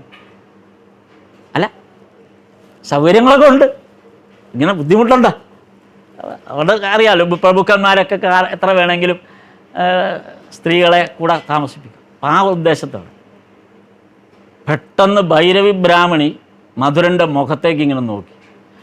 മധുരൻ ദഹിച്ചു പോകുമെന്ന് പേടിച്ചു. കാരണം അഗ്നി, കാളിമാതാവിൻ്റെ ആ മുഖത്തുനിന്ന് പ്രസരിക്കുന്ന അഗ്നി പോലെയാണ് ഭൈരവി ബ്രാഹ്മണി. ഇങ്ങനെ അഗ്നികുണ്ഡം നിൽക്കുന്ന പോലെ ഒരു ഫീലിംഗ് ആയിരുന്നു. മധുർനാഥ് വിശ്വാസ് സാഷ്ടാംഗം നമസ്കരിച്ചു. അത്രയ്ക്ക് വലിയ സാധന ഉള്ള ആളാണ്. ഈ ഭൈരവി ബ്രാഹ്മണി പിന്നീട് ശ്രീരാമകൃഷ്ണദേവനോടൊപ്പം ഉണ്ടായിരുന്ന ഇവിടെ കമാർപുക്കൂറിൽ ശ്രീരാമകൃഷ്ണദേവൻ്റെ വീട്ടിൽ പോയി താമസിച്ചിട്ടുണ്ട്. 6 വർഷം ശ്രീരാമകൃഷ്ണദേവനോടൊപ്പം താമസിച്ചിരുന്നു ആദ്യകാലത്ത് ദക്ഷിണേശ്വരത്ത്, 6 വർഷം. അത് കഴിഞ്ഞ് ഹൃദയൻ്റെ കൂടെ, ശ്രീരാമകൃഷ്ണദേവൻ്റെ മരുമകനായ ഹൃദയൻ്റെ കൂടെ കമാർപുക്കൂറിൽ പോയി കുറച്ച് നാൾ താമസിച്ചു. ശാരദാദേവി അന്ന് അവിടെ ചെന്നപ്പോൾ ഭൈരവി ബ്രാഹ്മണിയെ അമ്മയായിട്ടാണ്, അമ്മയെപ്പോലെയാണ് കണ്ടത് ശാരദാദേവി. അപ്പം അത്രയും വലിയ സ്ഥാനീയമാണ്. അങ്ങനെ ഒരു സുപ്രഭാതത്തിൽ അവർ വന്ന പോലെ അങ്ങ് തിരിച്ചു പോവുകയും ചെയ്തു. അപ്പം അവർ വന്നപ്പോൾ അവരാണ് ഈ ചന്ദ്രനെയും ഗിരിജനെയും ശ്രീരാമകൃഷ്ണദേവൻ്റെ അടുത്ത് കൊണ്ടുവന്നത്. ഈ ചന്ദ്രനും ഗിരിജനുമുള്ള വലിയ സിദ്ധി എന്തെന്ന് വെച്ചാൽ, ചന്ദ്രൻ്റെ ഒരു സിദ്ധി മറ്റാരും അറിയാതെ എവിടെയും പ്രവേശിക്കാനുള്ളൊരു കഴിവ് അദ്ദേഹത്തിനുണ്ടായിരുന്നു. എവിടെയും പ്രവേശിക്കാം, മറ്റാരും കാണൂല. ഈ തിരസ്കരണി മന്ത്രം പോലത്തെ ഒരു, നമ്മൾ കേട്ടില്ല, തിരസ്കരണി മന്ത്രം എന്ന് പറഞ്ഞ പോലെയാണ്. മറ്റാരും കാണാതെ എവിടെ വേണേൽ പ്രവേശിക്കാം, എന്തും ചെയ്യാം. അങ്ങനെ ഒരു ശേഷിയുണ്ടായിരുന്നു. അതുള്ളത് കൊണ്ട് ഇയാൾ ഇതിനെ തെറ്റായ തരത്തിൽ ഉപയോഗിച്ച് ഇയാൾ വലിയ ധനാഢ്യനായി മാറി. കാരണം ഇയാൾക്ക് എവിടെയും പോയി എന്തും എടുക്കാം, എന്തും ചെയ്യാം. അങ്ങനെ ഒരു തലത്തിലേക്ക് ഇയാൾ വളർന്നു വന്നു. അങ്ങനെ വളർന്നു വന്ന് അവസാനം ഇയാൾ വലിയ രോഗാവസ്ഥയിലേക്ക് മാറി. കാരണം ജീവിതം തന്നെ നശിച്ച് നാറാണക്കല്ലെടുത്ത് പോണുള്ള ഒരവസ്ഥയിലേക്ക് ഈ ചന്ദ്രൻ മാറി. അതങ്ങനെ ഒരു വശത്ത് നടക്കും. ഗിരിജൻ അങ്ങനെ വലിയ പ്രകടനമൊന്നുള്ള ആളല്ല. ഗിരിജൻ വളരെ സാത്വികമായിട്ടൊക്കെ നടക്കുന്ന ആളാണ്. പക്ഷെ ഒരു സന്ദർഭത്തിൽ അല്പം ഒരു പ്രകടനം കാണിച്ചു ഗിരിജൻ. അതായത് ശ്രീരാമകൃഷ്ണദേവനും ഗിരിജനും കൂടെ, എപ്പോഴും ശ്രീരാമകൃഷ്ണദേവനും ഗിരിജനും കൂടെ സത്സംഗം, നല്ല കഥകൾ പറഞ്ഞുകൊണ്ട് ഇങ്ങനെ നടന്ന് വെളിയിൽ കൂടെ നടന്ന് അമ്പലത്തിൽ കൂടെ ഇറങ്ങി വെളിയിൽ വന്ന് റോഡ് വഴി നടന്ന് ആ സ്ഥലമേ വിട്ട് നടന്നുപോയി വളരെ ദൂരെ. അപ്പം അവരറിയുന്നില്ല, ഇവർ സംസാരിച്ച് നടന്ന് ദക്ഷിണേശ്വരത്തിൻ്റെ അങ്ങ് പുറം ഭാഗത്ത് എവിടെയോ എത്തി. പെട്ടെന്നാണ് സന്ധ്യ എന്ന് മനസ്സിലായത്. അപ്പോൾ തിരിച്ചു വരണം. അപ്പോൾ അന്നത്തെ കാലത്ത് ലൈറ്റൊന്നുമില്ലല്ലോ, ഇരുട്ടാണ്. ഇവർ തിരിച്ചു വന്ന് ഏതാണ്ട് ദക്ഷിണേശ്വരം ക്ഷേത്രത്തിൻ്റെ ആ ഗേറ്റ് വരെ വന്നു. അപ്പോൾ ഗിരിജൻ പറഞ്ഞു, ഇനി അങ്ങ് ക്ഷേത്രത്തിലേക്ക് പൊക്കോളൂ എന്ന്. അപ്പോൾ ഭഗവാൻ പറഞ്ഞു, തപ്പിത്തടഞ്ഞ് വീഴുമല്ലോ, ഇരുട്ടാണ് മുഴുവനും എന്ന് പറഞ്ഞു. ഇല്ല, അങ്ങ് നടന്നോളൂ എന്ന് പറഞ്ഞിട്ട് ഈ ഗിരിജൻ ഇങ്ങനെ തിരിഞ്ഞു നിന്നു. അപ്പോൾ ഗിരിജൻ്റെ പുറത്തുനിന്നൊരു സെർച്ച് ലൈറ്റ് അടിച്ചു പോലെ ഒരു പ്രകാശം ദക്ഷിണേശ്വരം ക്ഷേത്രം വരെ. അപ്പം ശരീരത്തിൽ നിന്ന് പ്രകാശം വമിപ്പിക്കാനുള്ളൊരു ശേഷി ഗിരിജനുണ്ട്. ആ പ്രകാശത്തിലാണ് ശ്രീരാമകൃഷ്ണദേവൻ അന്ന് ദക്ഷിണേശ്വരത്ത് എത്തിയത്. അടുത്ത ദിവസം ശ്രീരാമകൃഷ്ണദേവൻ രണ്ടുപേരെയും വിളിച്ച് ഈ അപകടം അവരോട് പറഞ്ഞു. നിങ്ങളുടെ കയ്യിലുള്ള ഈ സിദ്ധിയുടെ അപകടം പറഞ്ഞു. അതിനുശേഷം ശ്രീരാമകൃഷ്ണദേവൻ ഈ 2 സിദ്ധികളും അവരിൽ നിന്ന് എടുത്തിങ്ങ് മാറ്റി. അത് ഭഗവാൻ ഉൾക്കൊണ്ടു. ആത്മീയ പുരുഷന്മാർക്ക്, അവതാര പുരുഷന്മാർക്ക് അങ്ങനെ ഒരു വലിയ സിദ്ധി. കാര്യം നമ്മിലുള്ളതെല്ലാം സ്വീകരിക്കാൻ പറ്റും. നമ്മിലുള്ള നമ്മുടെ വേദനകൾ ഉൾപ്പെടെ അവർ സ്വീകരിക്കപ്പെടുന്നു. മാതാ അമൃതാനന്ദമയി ദേവിയെ കുറിച്ചുള്ള ഒരു പുസ്തകത്തിൽ വായിക്കാതെ തന്നെ നേരിട്ട് എനിക്കറിവുള്ള കാര്യമാണ്. അമ്മ ചില ദിവസം രാത്രികളിൽ വേദന കൊണ്ട് മുറിയിൽ കിടന്ന് പൊളയാൻ തുടങ്ങി. അതായത് ഈ ദർശനം കഴിഞ്ഞിട്ട് വരുന്നതിന് ശേഷം മുറിയിൽ കിടന്ന് വേദന കൊണ്ടിങ്ങനെ പൊളയുകയാണ്. പെട്ടെന്ന് മറ്റ് സന്യാസിനിമാരും ആൾക്കാരും അവിടെ ചെന്നിട്ട് അമ്മയുടെ ആ പ്രയാസം കണ്ടപ്പോൾ ആരും അടുക്കണ്ട എന്ന് പറഞ്ഞു. കാരണം ഇത്രയും പേരിൽ നിന്നുള്ളത് അമ്മ ഏറ്റെടുക്കുക. അതാണ് സിദ്ധപുരുഷന്മാരുടെ പ്രത്യേകത. അവർ അത് ഏറ്റെടുക്കണം. നിങ്ങൾ അവിടെ ചെന്ന് അമ്മയുടെ അടുത്ത് ചെന്ന് ചെവിയിൽ പറയുന്നത് നമ്മുടെ രോഗത്തെക്കുറിച്ചാണ്, അല്ലെങ്കിൽ നമ്മുടെ പ്രശ്നങ്ങളെക്കുറിച്ചാണ്. അല്ലാതെ നമ്മളവിടെ ചെന്ന് അമ്മയ്ക്ക് സുഖമാണോ എന്ന് ആരെങ്കിലും ചോദിച്ചിട്ടുണ്ടോ? എന്നെങ്കിലും ആരും ചോദിച്ചില്ല. നമ്മുടെ പ്രശ്നങ്ങളും നമ്മുടെ വേദനകളുമാണ് അമ്മയോട് പറയുന്നത്. അങ്ങനെയാണ് ആ കരയുന്നതൊക്കെ നമ്മൾ പലപ്പോഴും കാണുന്നത്, ആളുകൾ കരയുന്നതൊക്കെ. ഈ വേദന മുഴുവൻ അവരിൽ നിന്ന് സ്വീകരിക്കണമെങ്കിൽ ഈ വേദന എവിടെയെങ്കിലും ആക്ട് ചെയ്തേ പറ്റുള്ളൂ. അത് എടുത്ത് കളയാൻ പറ്റില്ല, ഉപേക്ഷിക്കാൻ പറ്റില്ല. ഇത് ആരെങ്കിലും സഹിച്ചേ പറ്റൂ. അതാണ് ഇതുപോലുള്ള യോഗി വര്യന്മാരെല്ലാം അത് ഏറ്റെടുത്ത് അവർ വേദനിക്കുന്നത്. അതുകൊണ്ടാണ് ഈ മന്ത്രദീക്ഷ എടുക്കുമ്പോൾ ഒരു അപകടമുണ്ടെന്ന് പറയും. നമ്മളെ എല്ലാവർക്കും മന്ത്രദീക്ഷ കൊടുക്കും. അത് ഇവിടെ ശ്രീരാമകൃഷ്ണ ആശ്രമത്തിലും ഉണ്ട്. വൈസ് പ്രസിഡൻറ്റോ വരികയാണെങ്കിലായിരിക്കും മന്ത്രദീക്ഷ കൊടുക്കുക. ഈ മന്ത്രദീക്ഷ കൊടുക്കുമ്പോൾ അവർ നമുക്കൊരു മന്ത്രം തരും. ഈ മന്ത്രം ദിവസേന ജപിക്കുക എന്നുള്ളതാണ് നമ്മുടെ ധർമ്മം. നമ്മളിത് ജപിച്ചില്ലെങ്കിൽ അതൊരു കടമായി നിൽക്കുകയാണ്. നമ്മളിത് ജപിക്കുന്നില്ല, പലരും ജപിക്കുന്നില്ല. പക്ഷെ ഇതൊരു കടമായി നമ്മുടെ ഉള്ളിൽ നിൽക്കുകയാണ്. അതിൻ്റെ പീഡനം നമ്മൾ ഏറ്റുവാങ്ങേണ്ടി വരും. പക്ഷെ ഗുരുവിന് അത് വലിയ അപകടമാണ്. നമുക്ക് മന്ത്രദീക്ഷ എന്ന ഗുരുവിനാണ് അതിൻ്റെ അപകടം. അതുകൊണ്ട് നമ്മൾ ജപിക്കാത്തതിൻ്റെ പീഡനം കൂടെ ഗുരു ഏറ്റെടുക്കേണ്ടി വരും സ്വാഭാവികമായി. അപ്പം അതുകൊണ്ടാണ് മന്ത്രദീക്ഷ കിട്ടിയിട്ടും നമ്മൾ ജപിക്കാതിരുന്നിട്ടും നമുക്ക് വലിയ ബുദ്ധിമുട്ട് തോന്നാത്തത്. ഗുരു അത്രയും പേരിൽ നിന്ന് സ്വീകരിച്ചതിൻ്റെ ഗുരു ഏറ്റെടുത്തുകൊണ്ടിരിക്കുക. ഇത് ഗുരുവിനാണ് സംഭവിച്ചുകൊണ്ടിരിക്കുന്നത്. അതാണ് മന്ത്രദീക്ഷ സ്വീകരിക്കുമ്പോൾ സൂക്ഷിക്കണമെന്ന്. മന്ത്രദീക്ഷ കൊടുക്കുന്നു, എന്നാൽ പിന്നെ ഞാനും കൂടെ പോയേക്കാം എന്നും പറഞ്ഞ് കൂട്ടത്തിൽ പോയി മന്ത്രദീക്ഷ കളഞ്ഞു. മുഴുവനും പിന്നെ അവിടെ ചെയ്യണം, അത് മുഴുവൻ ഏറ്റെടുക്കണം. ഈ കാര്യം മന്ത്രം എന്ന് പറയുന്നത് ജീവനുള്ള വസ്തുവാണ്. മന്ത്രം വെറുതെ ഒരു വാക്ക് തന്നെ വലിയ ജീവനുള്ളതാണ്. ആ ജീവനുള്ള ആ മന്ത്രം ജീവൻ നൽകി നമ്മിലേക്ക് തരുമ്പോൾ അത് പരിരക്ഷിച്ചില്ലെങ്കിൽ അവസ്ഥ ആലോചിച്ച് നോക്ക്. നമുക്കൊരു കുഞ്ഞിനെ വളർത്താൻ തരുന്നു, ആ കുഞ്ഞിന് നമ്മൾ ആഹാരവും കൊടുക്കുന്നില്ല, അതിന് വേണ്ട പരിചരണവും കൊടുത്തില്ല, കുഞ്ഞ് കഷ്ടപ്പെടാൻ തുടങ്ങിക്കഴിഞ്ഞാലുള്ള അവസ്ഥ എന്തായിരിക്കും? ഇതേ അവസ്ഥ മന്ത്രത്തിനുമുണ്ട്. അപ്പോൾ പിന്നെ ഇത് ആര് നോക്കേണ്ടി വരും? ഇപ്പം ഞാനാണ് തന്നതെങ്കിൽ ഞാൻ നോക്കേണ്ടത്, അപ്പോൾ ഗുരു തന്നെ നോക്കേണ്ടി വരും. അപ്പോൾ അതിൻ്റെ പീഡനം കൂടെ ഗുരു ഏറ്റെടുക്കേണ്ടി വരും. നമുക്കൊന്നും കേൾക്കാൻ പോകുന്നില്ല, ഗുരു ഏറ്റെടുക്കേണ്ടി വരും. അപ്പോൾ അതുകൊണ്ട് മന്ത്രദീക്ഷ സ്വീകരിച്ചതിൻ്റെ ഗുണം നമുക്കില്ലാതെ പോകും. ഈശ്വര സാക്ഷാത്കാരത്തിലേക്ക് നമുക്ക് കിട്ടേണ്ട ഒരു വലിയ മഹാഭാഗ്യത്തെ നമ്മൾ തന്നെ ഇല്ലാതാക്കിക്കളയും. സിമ്പിളാണ്. ഒരു ദിവസം ഒരു തവണ ജപിച്ചാൽ മതിയായിരുന്നു. എപ്പോഴെങ്കിലും ഒന്ന് കുളിക്കുമ്പോൾ വെള്ളം ഒഴിക്കുമ്പോൾ എങ്കിലും നാരായണാന്നൊന്ന് വിളിച്ചാൽ മതിയായിരുന്നു. അതുപോലും നടക്കില്ല. കുളിക്കുമ്പോഴും ചിന്ത ഇത് കഴിഞ്ഞിട്ട് പെട്ടെന്ന് വേറെ ഏതോ കാര്യം ചെയ്യാനുള്ള വേണ്ടിയിട്ടാണ്. അപ്പം അങ്ങനെ പോലും നമുക്ക് നാമം നമ്മുടെ നാവിലേക്ക് എത്തുന്നില്ല എന്നുള്ളതാണ് ഈ പറഞ്ഞു വന്നത്. അപ്പോൾ അതാണ് ഇതിനകത്ത് ഈ പറയുന്നൊരു ഭാഗം. അതേപോലെ പിന്നെ വരുന്നത് ഇത് എങ്ങനെ പ്രാക്ടീസ് ചെയ്യാം എന്നുള്ളതിൻ്റെ കുറേ കൂടെ നമ്മൾ ഈ ഇത്രയും കഠിനമായ യജ്ഞത്തിലേക്കൊക്കെ പോയി ചിലപ്പോൾ ഒരു പക്ഷേ എല്ലാവർക്കും സാധ്യമാകണമെന്നില്ല. അപ്പോൾ ഇതിനിടയ്ക്ക് ഒരു തമാശയായിട്ട് ഒരു ഇത് കണ്ടതാണ്. നമ്മളുടെ ഡെയിലി ആക്ടിവിറ്റികളിൽ വരുന്ന എന്തിനേയും ഈശ്വരക്രമത്തിലേക്ക് മാറ്റാൻ പറ്റും. ഇപ്പോൾ ഉദാഹരണത്തിന് പാട്ട് കേൾക്കാൻ നമുക്കിഷ്ടമാണ്. സിനിമാ പാട്ടാണെങ്കിൽ നല്ല ഇഷ്ടമാണ്, ഇല്ലേ? സിനിമാ പാട്ട് കേൾക്കാൻ ഇഷ്ടമില്ലാത്തവരാരും കാണില്ല. നല്ല സിനിമാ പാട്ട് കേൾക്കാൻ ഇഷ്ടമില്ലാത്ത ആരെങ്കിലും ഉണ്ട്. നല്ല സിനിമാ പാട്ടാണെങ്കിൽ നമ്മൾ കേൾക്കും. നമ്മളെല്ലാവരും നമ്മുടെ മനസ്സിൽ എപ്പോഴെങ്കിലുമൊക്കെ സിനിമാ പാട്ടുകൾ കടന്നു പോകാത്ത ഒരു അവസരവും ഉണ്ടായില്ല. എല്ലാ മനുഷ്യരുടെ ഉള്ളിലേക്ക് സിനിമാ പാട്ട് കടന്നു. ഉദാഹരണത്തിന് ഒരു സിനിമാ പാട്ട് പഴയ, ഇപ്പം എന്നെ സംബന്ധിച്ച് എനിക്ക് പഴയ സിനിമാ പാട്ടേ ഓർമ്മ. ചന്ദ്രികയിൽ അലിയുന്നു ചന്ദ്രകാന്തം, നിൻചിരിയിൽ അലിയുന്നു ജീവരാഗം. ഇതാണ് ഒരു സിനിമാ പാട്ടാണ്. ഇത് ഒരു കാമുകൻ കാമുകിക്ക് വേണ്ടി പാടുന്ന സിനിമാ പാട്ടാണ്. ഈ പാട്ടാണ് നമുക്കിഷ്ടം. ഇതിനെ നമുക്ക് ഈശ്വരാത്മകമാക്കാം. ചന്ദ്രികയിൽ അലിയുന്നു ചന്ദ്രകാന്തം. ചന്ദ്രിക എന്ന് പറയുന്നത് ഈശ്വരീയമായ ഒരു വിഭൂതിയാണത്. അതാണ് ഗീത വായിച്ചു കഴിഞ്ഞാൽ പിന്നെ എല്ലാം അതായി തോന്നിക്കൊണ്ടിരിക്കുമെന്ന് പറയുന്നത്.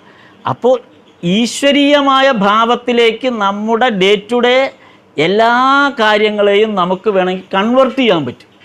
നമ്മൾ കേൾക്കുന്ന സിനിമാ പാട്ടായാലും, നമ്മൾ വായിക്കുന്ന കഥയായാലും, നമ്മൾ കേൾക്കുന്ന സംഭാഷണമായാലും എല്ലാം ഈശ്വരീയമായി ഒന്ന് കൺവെർട്ട് ചെയ്തേക്കുക.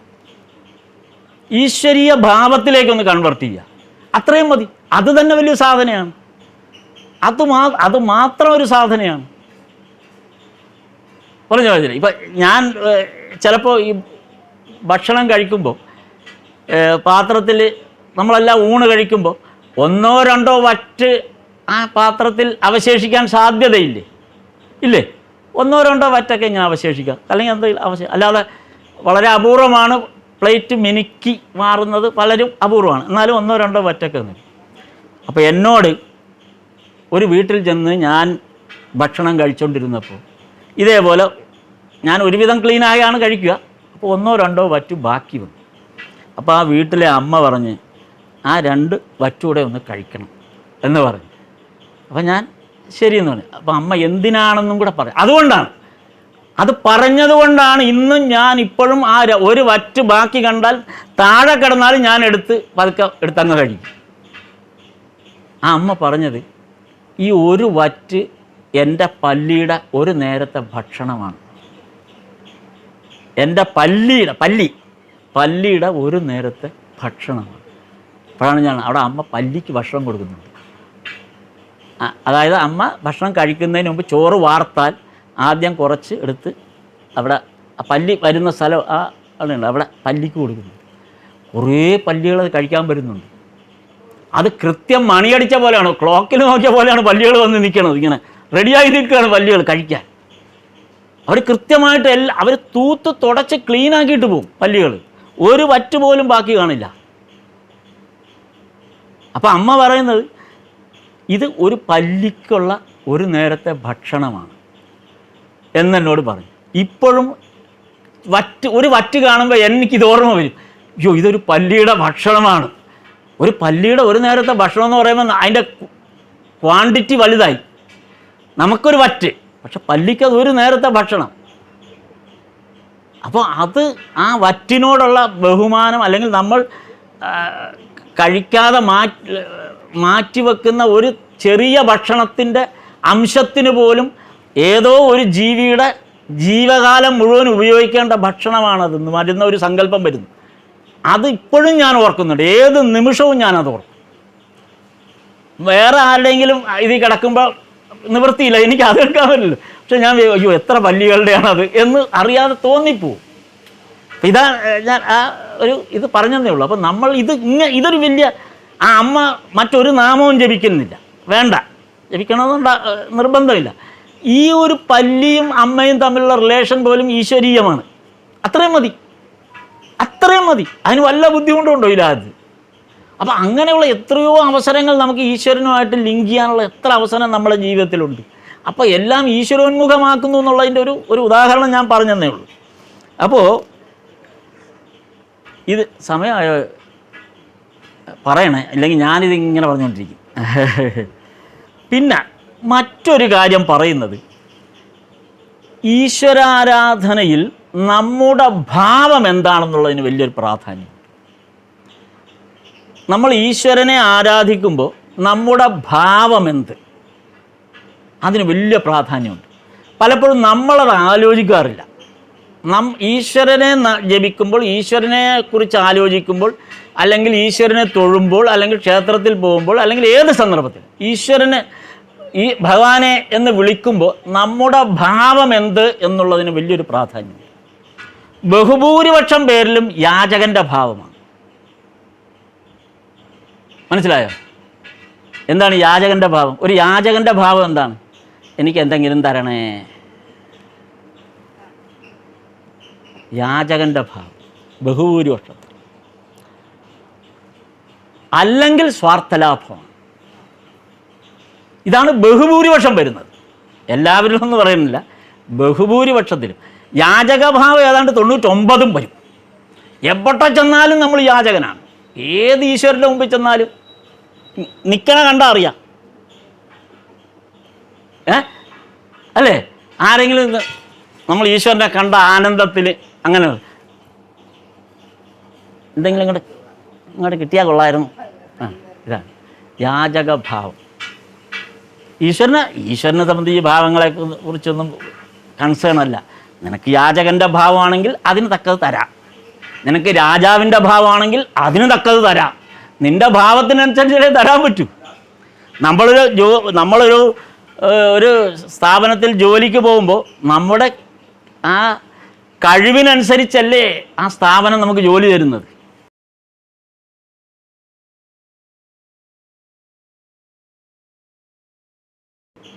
അപ്പോൾ നമ്മുടെ ഭാവത്തിനാണ് പ്രതിഫലം. കാര്യം അതേ നമ്മൾ ആവശ്യപ്പെടുന്നുള്ളൂ, അതേ നമ്മൾ ആവശ്യപ്പെട്ടുള്ളൂ. അവിടെയാണ് അതിൻ്റെ വ്യത്യാസം. അപ്പോൾ ഇതിന് ഏറ്റവും രസകരമായ ഇത് പറയുന്നത് കുചേലൻ്റെ കഥയാണ്. കുചേലൻ്റെ കഥയുടെ വേറൊരു വെർഷനാണ്. കുചേലൻ്റെ കഥ നമുക്കറിയാം. കുചേലൻ്റെ കഥയിൽ കുചേലൻ ശ്രീകൃഷ്ണനുമായിട്ടുള്ള ആ സ്കൂൾ വിദ്യാഭ്യാസം കഴിഞ്ഞ് പിരിഞ്ഞതിന് ശേഷം ഇവർ പിന്നെ ഇല്ലല്ലോ, ഇവർ കണ്ടിട്ടേയില്ല. എത്രയോ കാലം കഴിഞ്ഞ് എന്തെല്ലാം സംഭവങ്ങൾ കഴിഞ്ഞ് അവസാനം ഭഗവാൻ ദ്വാരകയിലെ രാജാവായി കുചേലൻ അദ്ദേഹത്തിൻ്റെ ഗ്രാമത്തിൽ ഇങ്ങനെ നാമം ജപിച്ച് നടക്കുന്ന ഒരു ബ്രാഹ്മണനുമായി മാറി. ദരിദ്ര ബ്രാഹ്മണൻ കുചേലൻ. അദ്ദേഹത്തെ സുദാമാന്ന് ഇന്ന് വരെ ആരും വിളിച്ചിട്ടില്ല. പേരാണ് വിളിക്കുന്നത്, മുഴുവൻ ഇരട്ട പേരാ. കിറത്തുണിയാന്നാണ് വിളിച്ചുകൊണ്ടിരിക്കുന്നത്. അപ്പോൾ പേര് പോലും ആരും വിളിക്കാത്ത പോലെ കുചേലൻ എന്നാക്കി. ഈ കുചേലനോട് ഭാര്യയാണ് ഒരിക്കൽ സൂചിപ്പിച്ചത്, ദാരിദ്ര്യം മൂത്തിട്ട്, നിങ്ങളുടെ കൂട്ടുകാരനല്ലേ ഇപ്പം രാജ്യം ഭരിക്കണത്, ഇവിടെ ഈ തെണ്ടി തിരിഞ്ഞ് ഇങ്ങനെ നടന്നിട്ട് വല്ല കാര്യമുണ്ടോ? ഒന്ന് ചെന്ന് പറ, ഇവിടെ ഇത്രയും പിള്ളേരെ ഉണ്ടാക്കാൻ ഒരു ബുദ്ധിമുട്ടും തോന്നിയില്ല. ദേ കിടക്കണം നീളത്തിൽ എണ്ണമറ്റ പിള്ളേർ. ഇതിനൊക്കെ കൂടെ ഞാൻ എങ്ങനെ തീറ്റിപ്പോറ്റും? ഇങ്ങനെ നടന്നാൽ മതിയോ? അപ്പോൾ കുചേലൻ പറഞ്ഞ്, കുചേലൻ്റെ ഉള്ളിൽ കൃഷ്ണൻ അങ്ങനെ ഒരു ചിന്തയൊന്നുമില്ല. ഇങ്ങനെ ആ ഈശ്വരീയമായ അവസ്ഥയിൽ കുചേലൻ ഇങ്ങനെ നാമം ജപിച്ച് എവിടെയെങ്കിലുമൊക്കെ പോയി ഭജന നാമം ജപിക്കുക, അവിടെ നിന്ന് കിട്ടുന്ന അന്നം കൊണ്ട് വീട്ടിൽ കൊടുക്കും, അങ്ങനെ പോയിക്കൊണ്ടിരിക്കുക. അന്നം മേടിക്കലല്ലായിരുന്നു കുചേലൻ്റെ ലക്ഷ്യം, ഈശ്വര നാമം മാത്രമാണ് കുചേലൻ്റെ ലക്ഷ്യം. അതുകൊണ്ട് കുചേലൻ ഇതൊന്നും അറിയുന്നില്ല. തനിക്ക് ഇത്ര മക്കളുണ്ടെന്നും അവർ ദരിദ്രത്തിലാണെന്നും എൻ്റെ വീട് ഇങ്ങനെയാണെന്നും തൻ്റെ വസ്ത്രം, ഇതൊന്നും കുചേലനെ ഇന്നേ വരെ ബാധിച്ചിട്ടില്ല. പക്ഷേ ഭാര്യ ഓർമ്മിപ്പിച്ചപ്പോഴാണ് കുചേലന് പിന്നെ, അതാണ് നമ്മളെ പ്രാരാബ്ധത്തിൽ വരുന്ന ഭാഗം. കുടുംബത്തിന് വേണ്ടി എന്തെങ്കിലും ചെയ്യണമെന്ന് പറയുന്നൊരു ഭാഗമാണത്. അപ്പോൾ ഏതായാലും ഭാര്യ പറഞ്ഞതല്ലേ, പോയേക്കാം. അപ്പോൾ ഭാര്യ പറഞ്ഞ് ഇനി ഏതായാലും പോകുന്നതല്ലേ, എന്തെങ്കിലും കൊണ്ടുപോകണമല്ലോ എന്നും പറഞ്ഞാണ് ഈ അവലുമൊക്കെ ഇടിച്ച് കയറ്റി അങ്ങ് വിട്ടത്. കുചേലൻ അവിടെ ചെല്ലുന്നതിനെക്കുറിച്ച് വർണ്ണിക്കുന്നുണ്ട്. അപ്പം അത് ഇവിടെ വർണ്ണിക്കുന്നത്, കുചേലൻ ദൂരേന്ന് വരുമ്പോൾ ഭഗവാൻ 7ാം മാളിക മുകളിലിരുന്നാണ് കാണുന്നത്. ഇന്നിപ്പോൾ 7ാം മാളിക വലിയ കാര്യമൊന്നുമില്ല, കാര്യം ഇന്ന് ബുർജ് ഖലീഫ കണ്ടവരാണ് നമ്മൾ. അതുകൊണ്ട് പണ്ട് 7ാം മാളിക എന്ന് പറഞ്ഞാൽ ഭഗവാന് മാത്രമേ ഉള്ളൂ 7 നില. ആലോചിച്ച് നോക്കും നമ്മുടെയൊക്കെ ഒരു അവസ്ഥയെ. ഈശ്വരനേക്കാളൊക്കെ വളർന്നുപോയി നമ്മളിപ്പോൾ 100 നിലയുള്ളതിൻ്റെ മുകളിലൊക്കെ നിൽക്കുകയാണ്. ഭഗവാൻ 7 നില വരെ പോയിട്ടുള്ളൂ, 7ാം മാളികയിലേ ജീവിച്ചിട്ടുള്ളൂ. അപ്പോൾ 7ാം മാളികയാണ് അന്നത്തെ ഏറ്റവും വലിയ മാളിക. അപ്പോൾ 7ാം മാളിക മുകളിലിരുന്നരുളും എന്താണ്, 2 ഉലകും വാഴും തമ്പുരാൻ. താഴെ തൻ്റെ വയസ്യനെ ദൂരത്ത് കണ്ടു. ഒരിക്കലും കുചേലൻ കൃഷ്ണനെ ക്ലാസ്മേറ്റാണെന്ന് കണ്ടിട്ടില്ല. കൃഷ്ണനാണ് കണ്ടത് കൂട്ടുകാരനാണെന്നുള്ളത്. അതാണ് ആ വ്യത്യാസം. കുചേലൻ്റെ മനസ്സിൽ ശ്രീകൃഷ്ണൻ തൻ്റെ സതീർഥ്യനാണെന്നോ പണ്ട് ഒന്നിച്ച് പഠിച്ചതാണെന്നോ ഒന്നും കുചേലൻ്റെ മനസ്സിൽ അങ്ങനെ ഒരു ഭാവത്തിലേ അല്ല. കുചേലൻ ഈശ്വരീയമായ അവസ്ഥയിലാണ് ഇരിക്കുന്നത്, ഒരു നിർവ്വാണാവസ്ഥയിലാണ് ഇരിക്കുന്നത്, ഈശ്വരനെ മുഴുവൻ ഉൾക്കൊണ്ടുകൊണ്ടാണ് ഇരിക്കുന്നത്. അതുകൊണ്ട് ഈശ്വരൻ എൻ്റെ കൂട്ടുകാരനാണെന്നുള്ള ഭാവമൊന്നും കുചേലനില്ല. പക്ഷെ കൃഷ്ണൻ അതല്ല. കൃഷ്ണൻ ദൂരെ കണ്ടപ്പോഴേ എൻ്റെ കൂട്ടുകാരനാണ്. അതാണ് ക്ലാസ്മേറ്റ്സിനെ കണ്ടാൽ, അതും പ്രത്യേകിച്ച് കൊച്ചു ക്ലാസ്സിലെ ക്ലാസ്മേറ്റ്സിനെ കണ്ടാൽ നമുക്ക് ആവേശം കൂടും. പഴയ കോളേജിൽ വരുന്ന പോലെയല്ല, കുഞ്ഞുനാളിലുള്ള ക്ലാസ്മേറ്റ്സിനോട് നമുക്ക് ഇഷ്ടം കൂടും. അച്ഛാ കൂടുതൽ അടുപ്പമുണ്ട്. കൃഷ്ണൻ ഇത് ദൂരേന്ന് കാണുകയാണ്, കണ്ട് കുചേലനെ കൊണ്ടുവന്നു, അവർ തമ്മിലുള്ള അതൊക്കെ നമുക്കറിയാം. പക്ഷെ ഇവിടെ ഇതിൻ്റെ കാര്യം ഈ പറഞ്ഞയച്ച ഈ ഭക്തിയുടെ 2 വശങ്ങളാണ്. പറഞ്ഞയച്ച കുചേലപത്നിക്ക് ശ്രീകൃഷ്ണനെ ഭഗവാനെ കാണണമെന്ന് തോന്നിയിരുന്നെങ്കിൽ ഞാനൂടെ വരുന്നു എന്ന് പറഞ്ഞിരുന്നെങ്കിൽ ഉണ്ടായിരുന്ന അവസ്ഥ എന്തായിരുന്നു?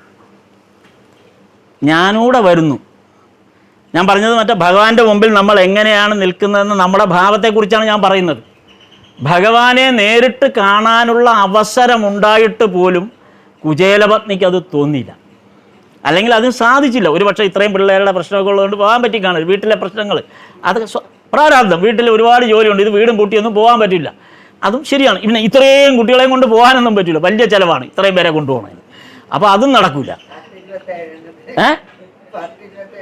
ഇത്രയും പിള്ളേരെയും കൊണ്ട് പോയ വണ്ടിക്കൂലി തന്നെ എത്രയാവും? പിന്നെ അവിടെ പോയി അത് കണ്ടുപിടിക്കണം, എന്തെല്ലാം ബുദ്ധിമുട്ട്. പിന്നെ ചെല്ലുന്ന വീട്ടിലൊരു ഔചിത്യമില്ല, നമ്മളിതെല്ലാം കൂടെ വലിച്ചിട്ട് അവിടെ ചെന്ന് അവർക്ക് എന്ത് തോന്നും? നേരത്തെ അത് പറയാനുള്ള വകുപ്പില്ല. ഇന്നാണെങ്കിൽ നമുക്കൊന്ന് വിളിച്ചു പറയാം, അന്ന് അതില്ല. ഇപ്പോൾ ഒരു ദിവസം 27 പിള്ളേരും അച്ഛനും അമ്മയും കൂടെ അവിടെ ചെന്നാൽ നമ്മുടെ വീട്ടിൽ ഇത്രയും പേര് വന്നാൽ നമ്മളെന്ത് ചെയ്യും? ഒന്ന് പറയാമായിരുന്നില്ല, ഇതെന്ത് ചെയ്യുമെന്ന് ആയിപ്പോയില്ലേ. അപ്പോൾ ഈ ഒരു ബുദ്ധിമുട്ട് വേണ്ട എന്നൊക്കെയാണ്. അവർ സാത്വികയായ വീട്ടമ്മയാണ്. പക്ഷേ ആ പ്രാരാബ്ധ ദുഃഖം കൊണ്ട് അവർക്ക് അത് പറ്റിയില്ല. അതുകൊണ്ട് അവർ ഉദ്ദേശിച്ചത് തൻ്റെ ദാരിദ്ര്യം മാറണം എന്ന യാചക ഭാവം മാത്രമേ അവർക്കുണ്ടായിരുന്നുള്ളൂ. അത് ഭഗവാൻ മാറ്റി. അത് മാറ്റിയത് കുചേലൻ പോലും അറിഞ്ഞില്ല. കുചേലപത്നിക്ക് ഭഗവാൻ നൽകിയത് കുചേലൻ പോലും അറിഞ്ഞില്ല. ചെല്ലുമ്പോഴാണ് അറിയുന്നത്, ആകെ മൊത്തം മാറിയിരിക്കുന്നത്. അപ്പം കുചേലപത്നിക്ക് കിട്ടേണ്ടത് കിട്ടി. കുചേലന് അത് ചോദിച്ചില്ലല്ലോ. കുചേലൻ ഭഗവാനോട് ഒന്നും ചോദിച്ചില്ല. കുചേലപത്നിക്ക് വേണ്ടി മാത്രമാണ് ഭഗവാൻ കൊടുത്തത്. കുചേലനൊന്നും കൊടുത്തിട്ടില്ല. കൊടുത്തോ? കുചേലനൊന്നും കൊടുത്തില്ല. പക്ഷെ കുചേലനൊന്നും വേണ്ട. കുചേലൻ്റെ ഭഗവാനിൽ അങ്ങ് ലയിക്കുകയാണ് കുചേലൻ. കുചേലന് ഭഗവാൻ മാത്രം മതി. അതുകൊണ്ട് അയാളെ ഒരിക്കലും ഈ വലിയ രമ്യകർമ്മ്യങ്ങളോ അവിടുത്തെ സമ്പന്നതയൊന്നും കുചേലനെ ബാധിക്കുന്നതേ ഇല്ല.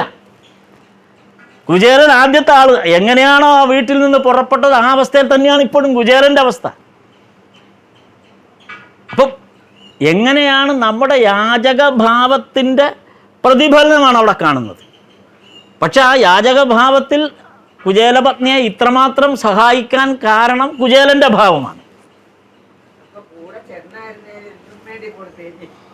ചെന്നിരുന്നെങ്കില കൃഷ്ണൻ അറിയുന്നില്ലല്ലോ. അതിനു മുമ്പൊരു ചോദ്യം ഉണ്ട്. രുക്മിണിയും സത്യഭാമയും കൂടെ കൃഷ്ണനോട് കാര്യം പുറപ്പെടുമ്പോഴേ ഇവർക്കൊക്കെ നേരത്തെ അറിയാം, ദേ വരുന്നുണ്ട്, ആൾ വിട്ടിട്ടുണ്ടെന്നൊക്കെ അറിയാം.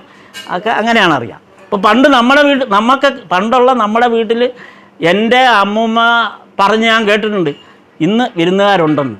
കൃത്യമായിട്ട് വരും. ഞാൻ അത്ഭുതപ്പെട്ടിട്ടുണ്ട്. ഞാൻ സ്വതവേ വിരുന്ന് വിളിക്കുന്നു എന്നൊക്കെ പറഞ്ഞു. അല്ലെങ്കിൽ വിരുന്നുകാരുണ്ടെന്ന് പറയുന്നത് ഞാൻ ഒരുപാട് അന്നത്തെ പ്രായമായ ആളുകൾ എൻ്റെ കുട്ടിക്കാലത്ത് ഞാൻ കേട്ടിട്ടുണ്ട്. എങ്ങനെയാണ് ഇവർ ആ വരവിനെക്കുറിച്ച് ഇവർ അറിയുന്നത് എന്നുള്ളതിനെക്കുറിച്ച് അതെ, അന്ന് അങ്ങനെയൊക്കെ അങ്ങനെയൊക്കെ ആയിരുന്നിരിക്കാം, നമുക്ക് ആ ഭാവത്തെക്കുറിച്ച് അറിയില്ല. ആ കാക്ക ഇപ്പം കാക്കയിരുന്നു, ഇന്ന് ആരോ വരും, അതെ അതെ അതെ ഉണ്ട്. അപ്പം അവർ ഒരുപാട് ലക്ഷണങ്ങളുണ്ട്. കാര്യം നമ്മൾ രാവിലെ അടുക്കളയിൽ എത്തുമ്പോൾ തന്നെ അവർക്ക് ആ ലക്ഷണങ്ങൾ കൊണ്ട് അവർക്ക് മനസ്സിലാക്കാം ഇന്ന് അതിഥി വരുന്നുണ്ട്, ഇന്ന രീതിയിലുള്ള അതിഥി വരുന്നുണ്ട് എന്ന് അവർക്കറിയാം. അത് പറഞ്ഞു. അപ്പം ഇവിടെ ഏതായാലും രുക്മിണിക്കും സത്യഭാമയ്ക്കൊക്കെ ആ കാര്യം അറിയാം. കാര്യം അടുപ്പിലിടാൻ പോയപ്പോഴാണ് സംഗതി മനസ്സിലായത് ആരോ പുറപ്പെട്ടിട്ടുണ്ടെന്നുള്ളത്.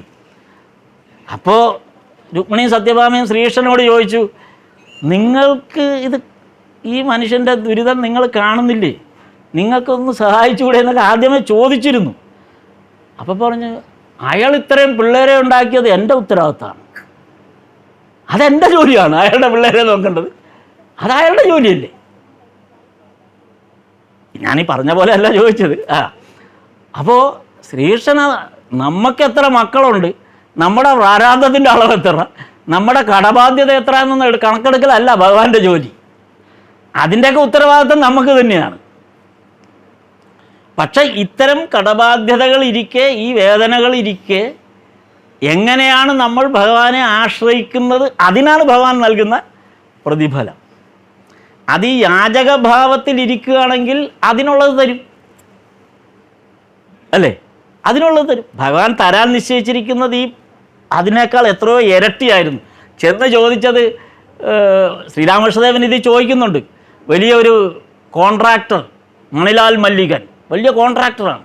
അപ്പം മണിലാൽ മല്ലികനോട് ശ്രീരാമകൃഷ്ണദേവൻ ചോദിച്ചു, ഭഗവാനെ ഈശ്വരനെ മുന്നിൽ കണ്ടാൽ നീ അയാൾ ഈ കോൺട്രാക്ടർ ആയതുകൊണ്ട് നീ റോഡ് പണിയുടെ കോൺട്രാക്റ്റ് വേണമെന്നാണോ ചോദിക്കുക എന്ന് ചോദിച്ചു. എനിക്ക് പുതിയ പുതിയ കോൺട്രാക്റ്റുകൾ കിട്ടണേ ഈശ്വര എന്നാണോ ചോദിക്കുക എന്ന് ചോദിച്ച്. കാര്യം ഈശ്വരനെ കണ്ടാൽ പിന്നെ കോൺട്രാക്റ്റ് എന്തിന്, പിന്നെ കോൺട്രാക്റ്റ് പണിക്ക് പോകണോ, അതെങ്കിലും മനസ്സിലാക്കുന്നേ എന്ന്. അതാണ് അതിൻ്റെ വ്യത്യാസം. അപ്പം നമ്മൾ ചോദിക്കുന്ന ചെറിയ ചോദ്യങ്ങളല്ല ഈശ്വരൻ്റെ മുമ്പിൽ നമ്മൾ ചോദിക്കേണ്ടത്. നമുക്ക് ഈശ്വരനെയാണ് വേണ്ടത്, അതാരും ചോദിക്കുന്നില്ലല്ലോ, ഈശ്വരനെ ആരും ചോദിക്കുന്നില്ലല്ലോ. അപ്പം അത് തരാൻ തയ്യാറായി നിൽക്കുന്ന ഒരവസ്ഥയെക്കുറിച്ചാണ് പറയുന്നത്. അപ്പോൾ ഇതിനകത്ത് വളരെ ഈ ഒരു ഭാഗത്തിന് ഭഗവാൻ തന്നെ, ശ്രീകൃഷ്ണൻ തന്നെ ഒരു മറുപടി പറയുന്നത് ഭഗവത്ഗീതയിൽ പറയുന്നുണ്ട്.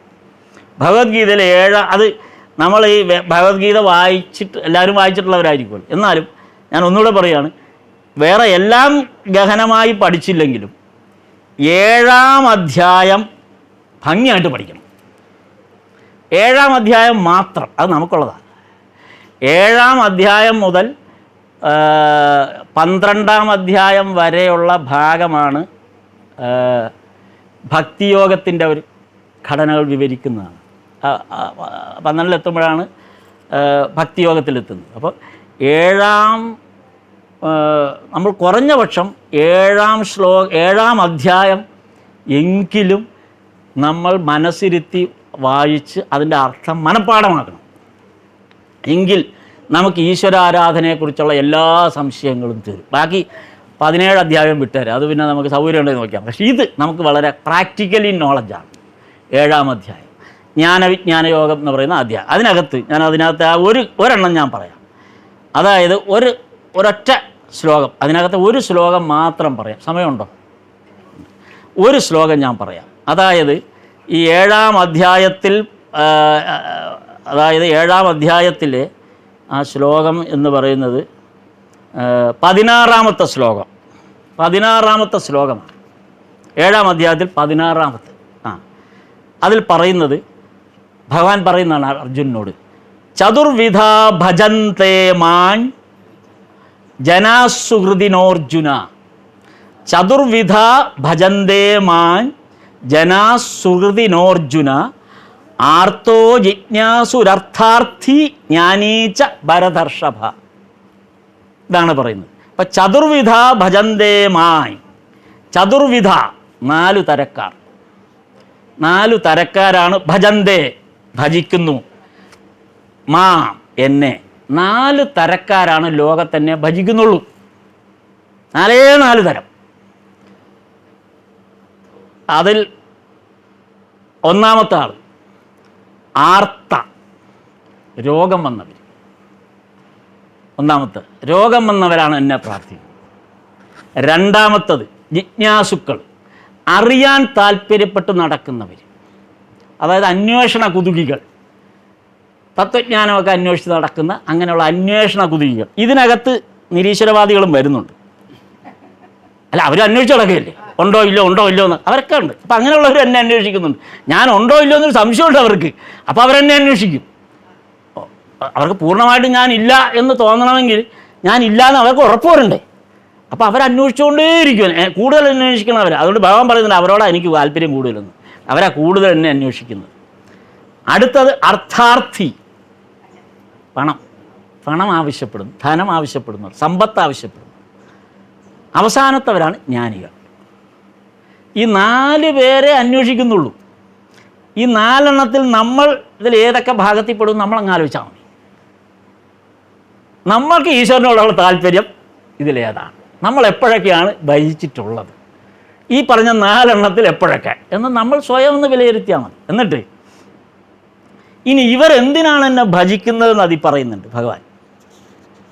അതേ ശ്ലോകത്തിൽ തന്നെയാണ് പറയുന്നത്. ആർത്തോ ജിജ്ഞാസുരർത്ഥാർത്ഥി ജ്ഞാനീച്ച ഭരതർഷവ ചതുർവിധ ഭജന്തേമാ ജനാസുഹൃതിനോർജുന. അതിനകത്ത് ഇവരെന്തിനാണ് എന്നെ ഭജിക്കുന്നത് എന്നും കൂടെ പറയുന്നുണ്ട്.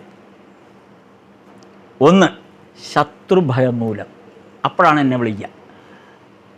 ശത്രുഭയം വരുമ്പോൾ എന്നെ വിളിക്കും. കാര്യം അവർക്ക് വേറെ രക്ഷയില്ല, എന്നെ വിളിച്ചേ പറ്റും. എൻ്റെ ഭഗവാനെ എന്നെ രക്ഷിക്കണേ, ഇതാവാൻ എന്നെ ശരിയാക്കുന്നു, അല്ലെങ്കിൽ എനിക്ക് ഇങ്ങനെ വരും, അല്ലെങ്കിൽ വേറെ ഏതെങ്കിലും. പിന്നെ ഉള്ളത് ദുഷ്ടപ്രാണികളുടെ ശല്യമുണ്ടെന്നുള്ള ഭയം വരുമ്പോൾ, പാമ്പിനെ പേടിക്കുമ്പോൾ, അല്ലെങ്കിൽ അതുപോലുള്ള മറ്റ് പ്രാണികൾ എന്ന് പറയുമ്പോൾ എല്ലാ ജീവ അംശങ്ങളെ ഉൾപ്പെടുത്താം. അപ്പോൾ അതിൽ നിന്നൊക്കെയുള്ള ഭീതി നമുക്ക് വരികയാണെങ്കിൽ നമ്മൾ അറിയാതെ ദൈവമേ എന്ന് വിളിച്ചു.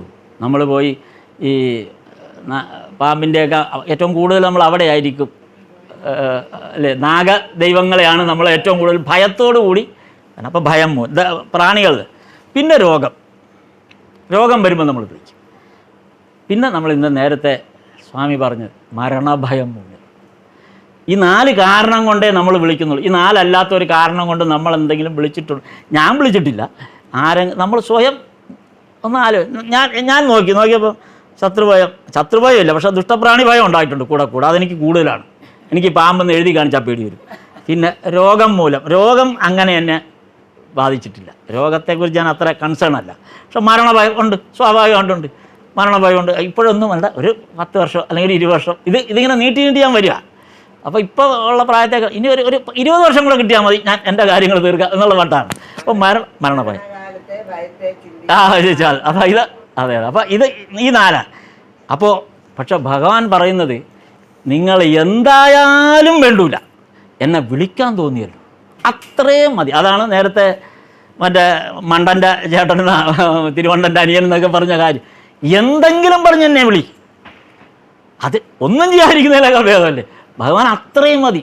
ഒന്നും വിളിക്കാതിരിക്കുന്നതിൽ എന്തെങ്കിലും കണ്ട് എന്നെ വിളിച്ചാലും ഭഗവാൻ പൂർണ്ണ സംതൃപ്തൻ.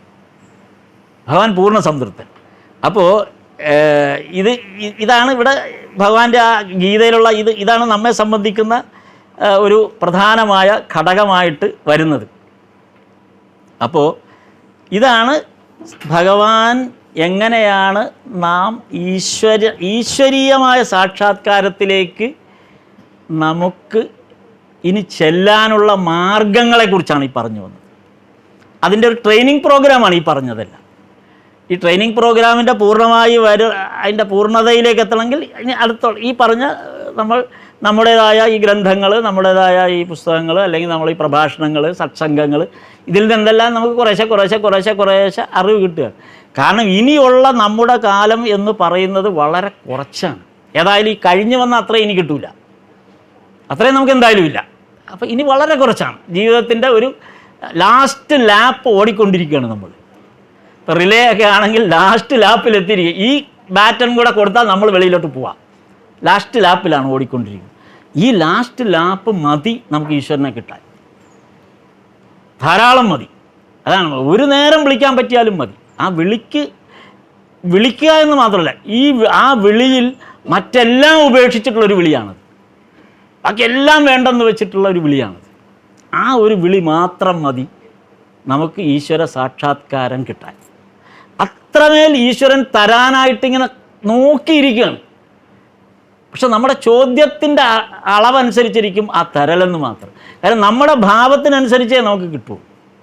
നമ്മുടെ ഭാവം വലിയൊരു ഈശ്വരനോട് ചെന്നിരുന്ന നമ്മുടെ ഭാവം വളരെ പ്രാധാന്യമുള്ളതാണ്.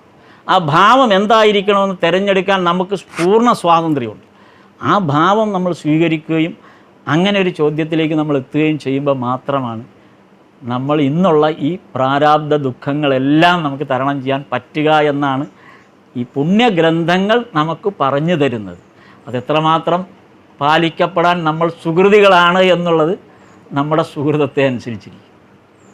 അതിന് ഇത്തരം സന്ദർഭങ്ങൾ നമ്മളെ അനുഗ്രഹിക്കുക. അതിനുവേണ്ടി വെറുതെ നമ്മൾ ഭഗവാനെ ഭജിച്ചുകൊണ്ടിരിക്കുക എന്നുള്ള, ആ നാമത്തെ ഭജിക്കുക, ഭഗവാൻ തരും എന്നുള്ള ഉത്തമ വിശ്വാസത്തോടു കൂടി നമ്മളിങ്ങനെ കാത്തിരിക്കുക, അത് മാത്രം പ്രതീക്ഷിച്ചിരിക്കുക.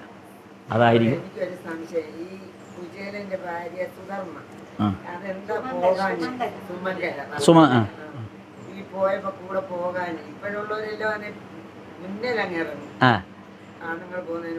കൂടെ ഇറങ്ങും. അല്ല, ഞാൻ പറഞ്ഞില്ല, ഇത്രയും പിള്ളേര്, അത് വളരെ പല പല പ്രായ വ്യത്യാസമുള്ള പിള്ളേർ, അതിൽ പെൺകുട്ടികളൊക്കെ ധാരാളമുണ്ട്. ഇതിനെയൊക്കെ വീടൊക്കെ പൂട്ടി ഇറങ്ങുക എന്ന്, പിന്നെ ഒന്ന് വണ്ടിക്കൂലി, ഇത്രയും ആലോചിച്ച്, ഒരു ദ്വാരക വരെ പോകണം. എത്ര ദിവസം കൊണ്ടാണ് അവിടെ എത്തിയതെന്നറിയാമോ അല്ലേ? രാമപുരത്തുകാർ ആ സഞ്ചാരം മുഴുവനും ഈ ഇത്രയും വലിയ ടെമ്പോ ട്രാവലൊന്നും വിളിച്ചാൽ പോരാ. വലിയ 55-ൻ്റെ ടൂറിസ്റ്റ് ബസ് വിളിച്ച് പോയാലേ അത് എത്തുള്ളൂ. ഈ ദാരിദ്ര്യം അനുഭവിക്കുന്ന ഈ പിന്നെ എന്തൊക്കെയായാലും ശരി. ഇപ്പോൾ നമ്മുടെ കവിയൂർ ശിവപ്രസാദ് സാർ എന്ന് പറയുന്ന ഒരു സംവിധായകൻ എന്നോടൊരിക്കൽ കഥയിൽ തമാശയായിട്ട് പറഞ്ഞ്, ഇപ്പോൾ ഇളവൂർ തൂക്കം നമ്മുടെ വീടിൻ്റെ മുമ്പിൽ കൂടെ ഇങ്ങനെ വരികയാണ്. അപ്പം നമ്മളിങ്ങനെ തിണ്ണയിൽ ഇങ്ങനെ കിടക്കുകയാണ്. അപ്പം നമ്മളിങ്ങനെ ഒന്ന് തല പൊക്കിയാൽ ഇളവൂർ തൂക്കം കാണാം. ഇങ്ങനെ ഒന്ന് തല പൊക്കിയാൽ മതി. അപ്പം നമ്മളോട് അതേ ഇളവൂർ തൂക്കം, ഞാൻ അവിടെ പോയി കണ്ടോളാം. നമുക്ക് തല പൊക്കാൻ വയ്യ, മടി. ഏത് നമ്മുടെ വീടിൻ്റെ മുമ്പിലെത്തി നമുക്ക് നോക്കാൻ വയ്യ. എന്നിട്ട് നമ്മളപ്പോൾ പറയാം, ഇല്ല ഞാൻ അവിടെ പോയി കണ്ടോളാം. അവിടെ എത്തണമെങ്കിൽ എത്ര ദിവസം എടുത്ത് സഞ്ചരിച്ച് പോകണം. ഇതാണ് നമ്മുടെ അവസ്ഥ. ഇപ്പം പറഞ്ഞ പോലെ ഭഗവാനെ കാണാൻ പോകണമെന്ന് തോന്നുമ്പോൾ തോന്നണ്ടേ, ക്ഷേത്രത്തിൽ പോകാൻ തോന്നണ്ടേ? അത് തോന്നലൊരു വലിയ ഘടകമല്ലേ, വലിയൊരു ഘടകമാണ്. തോന്നുക എന്ന് പറയുന്നത് വലിയൊരു ഘടകമാണ്. തോന്നണ്ടേ, അതാണ് അതിനകത്തെ വ്യത്യാസം. തോന്നുക എന്നുള്ളത് തന്നെ ഈശ്വര കൃപ കൊണ്ടാണ്, അല്ലാതെ ഒരാൾക്കും തോന്നൂല. ഈശ്വര കൃപ ഉണ്ടെങ്കിലേ അത്, ഈശ്വരനാണ് നമ്മളെ വിളിക്കുന്നത് അങ്ങോട്ട്, അല്ലേ? നമ്മൾ ഇപ്പോൾ പുട്ടപർത്തിയിൽ സത്യസായിബാബയുടെ അടുത്ത് പോകുന്നുണ്ട്, അല്ലെങ്കിൽ ഇവിടെ ഷിർദി ഭഗവാന്റെ അടുത്ത് പോകുന്നുണ്ട്. തോന്നലുണ്ടെങ്കിലല്ലേ പോകാൻ പറ്റൂ. ഞാൻ ബംഗാളിലാണ് പഠിച്ചത്. ഞാൻ എൻ്റെ ഒരു ഉദാഹരണം കൂടെ പറഞ്ഞു നിർത്തിയേക്കാം. ഞാൻ പഠിച്ചത് ബംഗാളിലാണ്. ഞാൻ ആ പഠിച്ച കാലം മുഴുവനും ദക്ഷിണേശ്വരത്തെ അടുത്താണ് എൻ്റെ കോളേജും പഠനമൊക്കെ. ഒരു ദിവസം പോലും ഞാൻ ദക്ഷിണേശ്വരത്ത് പോയിട്ടില്ല അന്ന്. അപ്പോൾ അത് കഴിഞ്ഞ് ഞാൻ 25 വയസ്സ് 30 വയസ്സായപ്പോൾ തിരിച്ച് നാട്ടിൽ വന്നു. നാട്ടിൽ വന്ന് പിന്നെ ഞാൻ പോകുന്നത് 60 വയസ്സ് കഴിഞ്ഞിട്ടാണ്. അന്ന് ഈ കണ്ട ഫ്ലൈറ്റ് ടിക്കറ്റും കൊടുത്ത്, അന്ന് തിരുവല്ല ശ്രീരാമകൃഷ്ണാശ്രമത്തിൽ നിന്ന് പോകുന്ന ഭക്തജനങ്ങളുടെ കൂടെ എല്ലാം കൂടെ കയറിപ്പറ്റി ഞാൻ ആലോചിച്ച് എത്രയോ കാലം ഞാൻ അവിടെ ഓടി നടന്ന. അതിൻ്റെ അപ്പുറത്ത് ഒരു അന്നത്തെ കണക്കിനനുസരിച്ച് 2 രൂപ കൊടുത്താൽ എനിക്കിവിടെ ഇറങ്ങാമായിരുന്നു. തോന്നണ്ടേ?